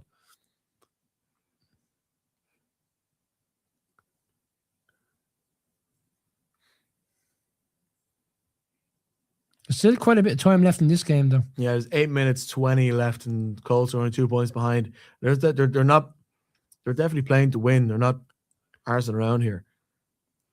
To use the official phrase. 24 seconds left in the Ohio Derby. Imagine if you had, Ohio Derby. Imagine if you had invested in this game. Oh, your nerves. Be like you on Father Ted on the plane, remember? But you'd be only mad to use QuinnBet for this game, as Shane said. The big Ohio Derby. You'd only be mad. What are we looking forward to in the late window of games? And I know we've well, the Bears. Bears, Lions, Rams, Cardinals. A lot of good games. Connor will have the cape on. Bills, He'll Jets. be out the door to get home in time for the Bears game in Soldier Field.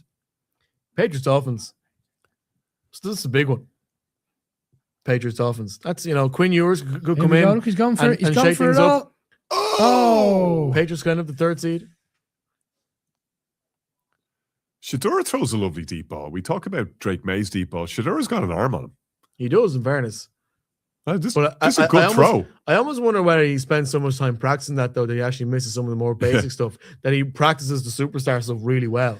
But it comes up well in moments like this. He's got an offensive. Was very close. He's struggling offensive line there as well, though. Yeah. Yeah. He's running for his life half the time. What do they need realistically to get into field goal range? Probably another 10 yards. So I was surprised they went for the deep ball. They went. Have they timeout left? 5 yards might do it. Okay, they're okay. Does the pass handed it off? That's it. I think it's good enough for a field goal.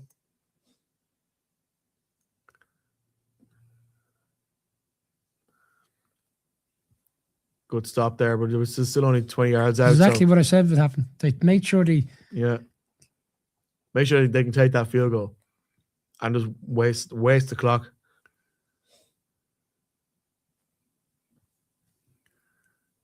So we're just on here for Riley Leonard making a run to the left hand side. He's got the wheels. Tell you, like, Leonard has impressed me enough that I just wonder whether they should have just given him more of a chance. I know, obviously, like Indianapolis seems to be in a point where they were trying to be more win now mode. It was evidenced by the How Sauce quickly Gardner you change. abandoned Indiana Jones in his hour of need. It's Temple of Doom now, is it? You're Browns bringing win or Riley loss? in. What I'm saying is, as soon as Daniel Jones got injured, I was like, why did they have to go with Phillip Rivers? Why was Riley Leonard not an option? I know the half he played. Was that a block kick? Ooh, just about. Flag there on the play, but I think it's against the Bengals. I thought there was hands on that, no? Yeah. That's what it means. The Ohio Derby. That's what it means. You can see it. They keep going. There's another field goal coming here in ATL. Yeah, a field goal is good for Atlanta. So that means a 2-score game. 2 minutes 52 would only... Is that no timeouts for New Orleans? Yeah, I think they burned all their timeouts there. Yeah. Stefanski, no foul to play, so Stefanski signs off with a win. 2-time coach of the year. That's why. And it's amazing. Like, as much as the Bengals had some purple patches in the year, the end of the season only one win better off. I mean, does Zach Taylor keep his job in this offseason? Is Zach Taylor on the hot seat now? If they lose this game against a poor Browns team.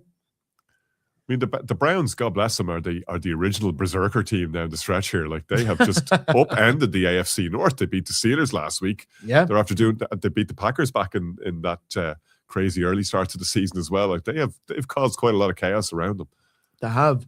Was it them that Aaron Glenn hit the September dance against? Yes. Yeah. So they're still producing some decent moments when they don't, even when they don't need to. But I mean, God, that seems like a lifetime ago now. I mean, the idea that could be the highlight of the Aaron Glenn era. I know. Like the reports coming out of New York, that Aaron Glenn will be kept on for another year. Yeah.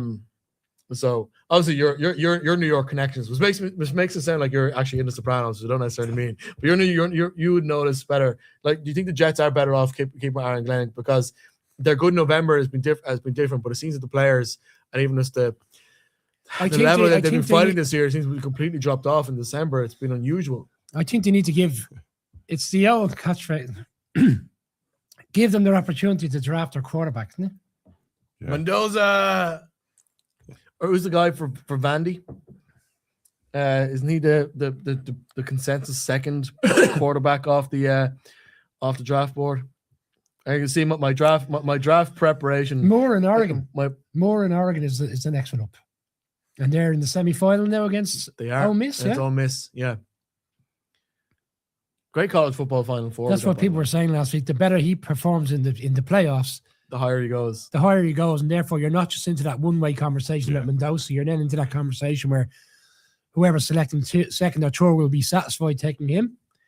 That then leads to some other team coming up in the potential. Well, this is the kind of performance you can expect from somebody whose last game was in the college football national championship game. Riley Leonard, the last football game he started was in the college football national championship game. And look what he's been able to do now. They're getting very close to to give them the lead. They're in the green zone, as it were. 3rd and 5, they're 6 yards out from the end zone. How's it off to... Good tackle.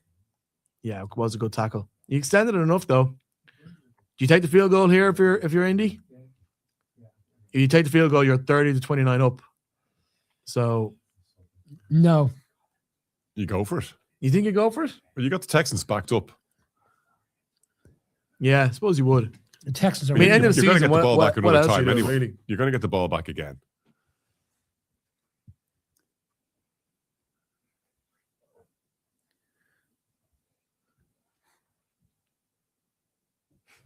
Great stop by Alicia here. Jets have had the lead for 42 snaps, and 24 of those were against the Steelers in week 1. They played really well against the Steelers in week 1. They played excellent that week. Performance they put up. But like the Raiders played a great game that week. Week 1 is...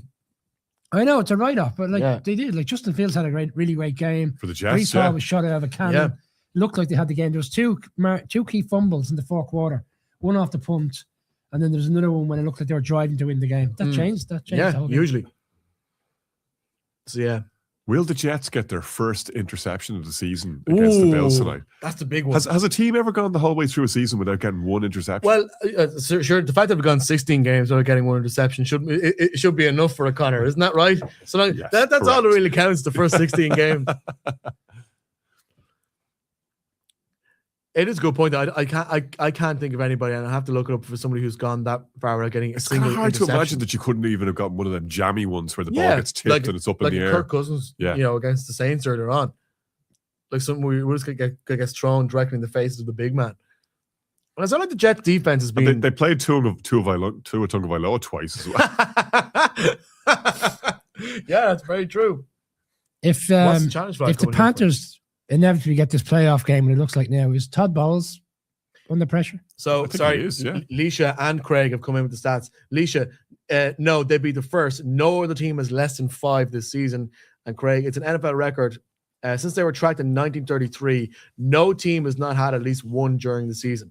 And Kieran as well. No team has gone a full season without an INT.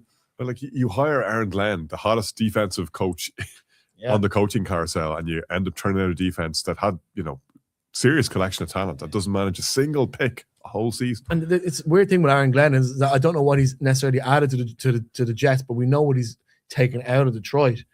You know what I mean? Like if he stayed in Detroit, would they be in the playoffs now? I know Ben Johnson's probably the bigger loss there, but it does seem just obviously in the decisions that coaches make in terms of what they want from their careers. To the point that you and Brian were making about whether Glenn stays on, it does seem like within the building he has a serious amount of respect. Like they're obviously giving him enough mileage and they've enough road ahead, or they've seen enough of what they like, because clearly he was involved in the decision making around Quinn and Williams and Sauce Gardner as well, right? Yeah. There's a culture change ongoing there, and they clearly trust him to affect that, and they're going to give him time to do it. Yeah, like Sauce Gardner, I don't think is a huge loss, but I think Quinn and Williams is significant. Well, you look what he's given to Dallas since he went there. It's been transformational for their run game, or their run stopping, I should say. So I think we're at 3 games that have finished up now. Green Bay, Minnesota is done. Jacksonville is done, and the Ohio Derby is done as well. So we're still alive here in this Indy Houston game. So Houston are going to take the ball. They're 1 point down. Both teams still got all their time out, so there's plenty of football left to be played in this one. Even if the fans seem to have already gone home as well. They just confirmed there that with the results this evening, the Browns and the Giants both winning, that the Raiders have locked in the first pick of the draft. There you go. That means they can go and play free-flowing football now against Kansas City, and it doesn't actually matter. So Kenny Pickett is the quarterback in this game. So that's what I mean. Free-flowing football. Now. Of course, the Raiders will win now. It doesn't matter. It's over in terms of that scenario. What you'd like to think is it doesn't really matter as to how the season ends for certain teams, not just because you win 2 or 3 games at the end of the season. The team shouldn't be evaluated, and it should be evaluated on everything, including the GM. That doesn't tend to happen in the NFL. These teams have sneaky late runs. Yeah, recency bias is a big thing. I'm saying that though, even though recency bias is definitely affecting how I look at the Saints. But the Saints were a project at the start of the season. It's different for teams who weren't seen as projects at the start of the season. Yeah. That like this a development path that New Orleans are on. I think they're going well in their development path. But you look at Indianapolis, they weren't on a development path. They had a great chance. They messed it up. I can't say the Giants were on a development path. We thought at the start of the season they might be able to do something in the East. That hasn't worked out well. They're going to be on a development path next year to try to emulate what the Giants have been able to do with Drake May. But, but 2 wins at the end of the season, I don't think puts any brighter sheen on the Giants season. A team we haven't talked about, and that are obviously not relevant in this moment, but are interesting if we're talking about projects and development paths and who's where. The Commanders. What does next season hold for Washington? You have a lot of older players there who are going to turn over on that roster. You have, obviously, they'll want the full season of Jaden Daniels, but it's very hard to know where they're at. It's funny, we were talking earlier, a couple of hours ago, about Spags, whether he would get a second chance, and what head coaches are good as coordinators, what good as head coaches. It's a big test for Dan Quinn now, because he took over the play calling for the Commanders. Oh, what a grab. Was that a grab? Yeah, one-handed grab. Oh, my God. What a touchdown. Outrageous. Ronnie Bell was with the 49ers, I believe, a couple of years ago. Opportunities, got injuries. What a pass that was for for the Saints. They're going to the left. Onside kick up incoming. Has to be an onside kick. Ooh, Charlie Smith has already been successful at one just this looks season. so cool and collected there. Yeah, I'll take that. there's Thanks very much. A lot of Lovely one-handed tackles stuff today. Ronnie Bell, ring the bell. Mm. And he avoided plowing into the camera operator as well. I always There's only appreciate two games that. in running at the moment now. Yeah. There's this, and then there's the Colts game. the Colts Texans. Yeah. Although we're heading into there aren't any games kicking off till 25 past. So It's rare we don't have a 5-9 game. So they got to go onside kick here, right? They're not getting the ball back. The Bucks Panthers game finished. It was a 2-point victory for the Bucks, and we may get a 2-point victory for the Falcons. What do you mean for the Panthers via the Falcons? Yeah, it's like this is real like Cold War stuff. You know what I mean? Proxy battle here. Yeah, exactly. There's the Bucks fans celebrating now. Of course, the one Cowboys fan in the back has to, because there always is. just this guy going to a bar to watch the game. Oh yeah, I'm gonna bring my Cowboys thing. What's at stake? There's a great graphic. So We could go for steak right about now. the Kirk Cousins bottle job is coming. A lot. In fairness, the only really need a first down. Is that like they're not, even if they get the ball back, if they recover this onside kick, the game is over. The Saints have no timeouts left. Oh, I didn't see that. I missed that. That's why I said earlier on when they got the field goal and made it 19-10, they utilized the opportunity to get rid of those timeouts. So they did the right thing. Now you're in a situation where recover this. So here comes the Charlie Smith onside kick. Oh, it is successful at one against Miami. This time he's doing it on the road in the state of Georgia. Do you trust Atlanta to recover this onside kick? I don't trust Atlanta to do anything, to be honest with you. But we know it's been such a low percentage, but I think there's only been 2 recovered this season, including the one in the Bears game. So they've only done 1 this year, and that was obviously Charlie's one down Miami. So 1 for 1. Onside kicks is here 5 recovered. 51.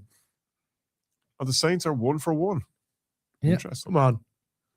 100% record on onside kicks, the Saints. Yeah. Lies, damn lies, and statistics right there for you. That's just the great thing about statistics. They can tell any story you want if you really want. But this is the big thing. This is big thing now. He's going for the left-hand side the same as he did against Miami. Go on, Charlie. He's kicking it here. Oh, it didn't. Oh, no. Yeah, it didn't quite make 10 yards. So not this time. That's it. So that's it. The Panthers. The Carolina Panthers are going to the playoffs, which you would be shocked, even if it's told me 2 years ago that the Panthers would ever make the playoffs within 5 years of when they drafted Bryce Young, I'd have been shocked. But that's the way it's going here. Game next week. Yeah, that's the way it's going here. So I think that's the penultimate game. The way the season is going now, just watch the Panthers make a magical run and make idiots out of all of us. Real Cinderella, end up in the Super Bowl, college basketball level. Panthers, Broncos. Panthers upset the Rams next week. Snippets of the Cam Newton. I'm not jumping on that ball last night with Bryce Young. Cam Newton never saw a hot take he didn't like, but certainly saw a couple of balls he didn't want to jump on. Here's the he's disgruntled about certain players like Eli Manning in the Hall of Fame. Look, Panthers fans who went to the stadium to start and cheer on. What a bizarre commitments. Yeah, I love the NFL. There's no sport like it. There we go. Oh, here's a big one for Houston. So the Texans are going to find a way to win this. Yeah, they still have 3 timeouts. The Indy have 2, and they're burning another one here, are they? It's not a great feeling in Houston, is it? Mm? The way this game has gone. No. You're not feeling brilliant heading into the playoffs on this one. Sometimes with these divisional matchups, though, I mean, that's true. Teams that you are more familiar with just are able to expose you in different ways. 3, 8, and 9 teams, all divisional, 3-3 in the division. Then it goes 3-way tie break, and then obviously Carolina win at 3-1. So just to explain what was happening there, they're all 3-3 against each other in the division. But what the league does is, with the 3 teams who are 8 and 9, they take a mini league of those 3 teams, and based on their records against each other only, that determines the tiebreaker. Tampa had the tiebreaker over Carolina on a head-to-head, but in a situation where it's those 3, Carolina, because they're 3-1 against combined records or their combined games against the Falcons and the Buccaneers, meaning they're top of that tree since they make the playoffs. Bizarre ending to that division. Fair play, Shane. With the 3-way, with the tiebreaker in the middle, there's some leeway. We said that last go full Lonely Island on that It was one. the first thing that we said on the group on Tuesday morning after the Rams were beaten by the Falcons. Yeah. This actually puts now the Bucs in a very precarious situation, because the way the Falcons have finished the season strong, the likelihood is they would go in and beat the Saints tonight. So it's come to pass. Yeah. But here's the thing. I mean, if things work out the way we do, and I don't trust the Cardinals to beat the Rams later on, whatever about You don't what I trust think the Rams. the Cardinals We to have beat the a- Rams. I don't think anybody would trust the Cardinals to beat the. I don't think That's what I mean. So We have the a lot of Rams. trust issues here, don't we? It's a Yeah, I word know, that's come up a lot. there Of really times. is There's a a lot lot of of- trust issues here on the Arch. Yeah, I Ronnie know. James, the Of Rams, teams we are, don't trust. the Rams are going to hose up on that. Yeah, Cardinals team. but so it's going to be Rams, Panthers, And they beat them already this season, so it's not against the Rams' possibility. revenge game coming. I'm going to pick the card. I'm going to pick the. You're Panthers. picking the Panthers for next week already. You're ridiculous. You're ridiculous. I am not. Gotta It's say, a surprise to nobody. but like, Do you know what I'd be interested to see? I'd be interested to see what line Quinbet has on the game, because the last time the Rams were like 7.5 point favorites going in there and they were beaten. That was the game which Matthew Stafford hadn't thrown an interception for quite some time. Yeah, Then and he picked threw off, then he two. threw another one. Yeah, thereafter. yeah. But that's the thing, though. I mean, that's why I think the Panthers are a slightly more difficult place to go than Tampa right now, because I can just imagine that stadium as being a bit more electric in the circumstances than Tampa, which just been a really, really slippy field for teams. Panthers to have play also on. been really good at home Exactly. all season. They've been winning there week in, week out. Like they've actually been going win, loss, because they win every time they're at home, and then they go on the road and they can't get it done. So I'd agree with that. Yeah, And this is going to close out our coverage this evening. this is Fairbairn kicking for the for Houston. So get this over, and Houston will be likely. I don't really think this changes much. I mean, it's like they will be the fifth seed. They will not. Yeah. So if they win this, they will not be worse than the fifth seed. They locked in the fifth seed. If they, So they the Bills take will this. go to 6 and play against the Jags, yeah? Yeah. And the Texans will play against? Texans at the moment are going to be going to, if they make this kick, the Texans will be going to the winner of Pittsburgh, Baltimore. Okay. Because just got in there. So yeah, so they locked us in because they have to head to heads over the Chargers and the Bills. So it means they lock in the fifth seed here, I believe. Happy to be corrected on that, but I think that is the case. So it means it is between the Chargers and the Bills for 6 and 7. So which will which is important because as it stands and as we're expecting to happen, that will be who the Patriots and the Jags are playing. Now, the Jags can still become the 1 seed if both the Broncos and the Patriots lose. If the Patriots lose, the Patriots drop to the 3, the Jags up to the 2. Extremely unlikely. Extremely unlikely, but you never know in the National Football League. You really don't. Well, as time winds down here, then let's look ahead to the 9:25 games coming right around the corner here. Which game are you looking forward to most now, based on what we've just seen? The Lions and the Bears is the most compelling game. Like, with all due respect to some of the other games, it's very difficult to get up for 80s games when you're seeing Chargers essentially take out the starters. The Rams, you imagine, will put a beat down on the Cardinals. The Patriots looks like a very one-sided affair. The Bills looks a lopsided affair. Like you're looking for a game that's going to, like the Lions will want to finish the season strong. Like I know they've come up short. I'm interested to see what version of the Rams shows up. I mean, they've got Sean McVay's comments ringing in their ears. He wants to see a big performance. He wants to see them put the beat down on the Cardinals. But to your point, Shane, and we've seen it here a couple of times tonight, most notably in the Browns-Bengals game, divisional rivals, and in this one that we're just watching here between Indianapolis and Houston, division rivals aren't going to just lie down and let you have it, even if they've nothing to play for. They have something to play for, and they have pride to play for. And in those divisional rivalries, they really want to try and upend your own playoff aspirations if they can. But can you imagine the narrative if LA loses game to Arizona? We're talking about LA. Oh, they were the most rounded team in the league, and they've let a mad one slip to Seattle, and they let a mad one slip. Well, not a mad one slip to Atlanta, but they went 21-0 down. I mean, they need this to stop the rot. They need to play well, they need to play consistently, play strong from the start. Even if this is like a 3-point game, similar to what we're seeing between Houston and Indianapolis, I don't think that's good enough for them in terms of being able to regain their narrative. Sean McVay was quite strong on it earlier in the season. He was like, look, somebody asked him, how do you feel about being the best team in the league at the halfway point? He was like, do you remember who was the best team at midway last year? Neither do I. It doesn't matter. You need to keep things going when it matters. I think the big thing as well is for Stafford to make sure that he can consistently play clean. There's been a lot, like I said, he was somebody we were talking earlier about the fact that he went so many games without giving up a turnover this year. That game against the Panthers being the first time that he did so. And then let up a couple against ATL a couple of weeks ago. He's thrown a few more passes which have been pickable over the course of the last few weeks. He needs to be clean. Having Puka Nacua, we know he's going to do a great job. We know his run game can be good. We know his defense can be good. We know they have a top 3 offensive line in the league. I think Stafford needs to come out here not only be clean, make sure that Rams take control of this game early on and make sure the narrative is back on. The people look at the Rams and say, yep, that's the team that can win the Super Bowl. The best team at the midway point of last season was the Detroit Lions, who ended up with the 1 seed and then lost in the first time of asking in the playoffs. Has the Lions window elapsed? Like 2 years ago during the championship game, and we're talking about whether they should kick field goals to take a 17-point lead. They haven't. Then we spoke about the heartbreak last year. You've got the 1 seed. You think you're going to beat the Commanders. You lose. We spoke, but they never really recovered. You lose your offense coordinator. You lose your defense. They haven't been the same this year. I don't think it has. I don't think it has closed. But like you touched on it there.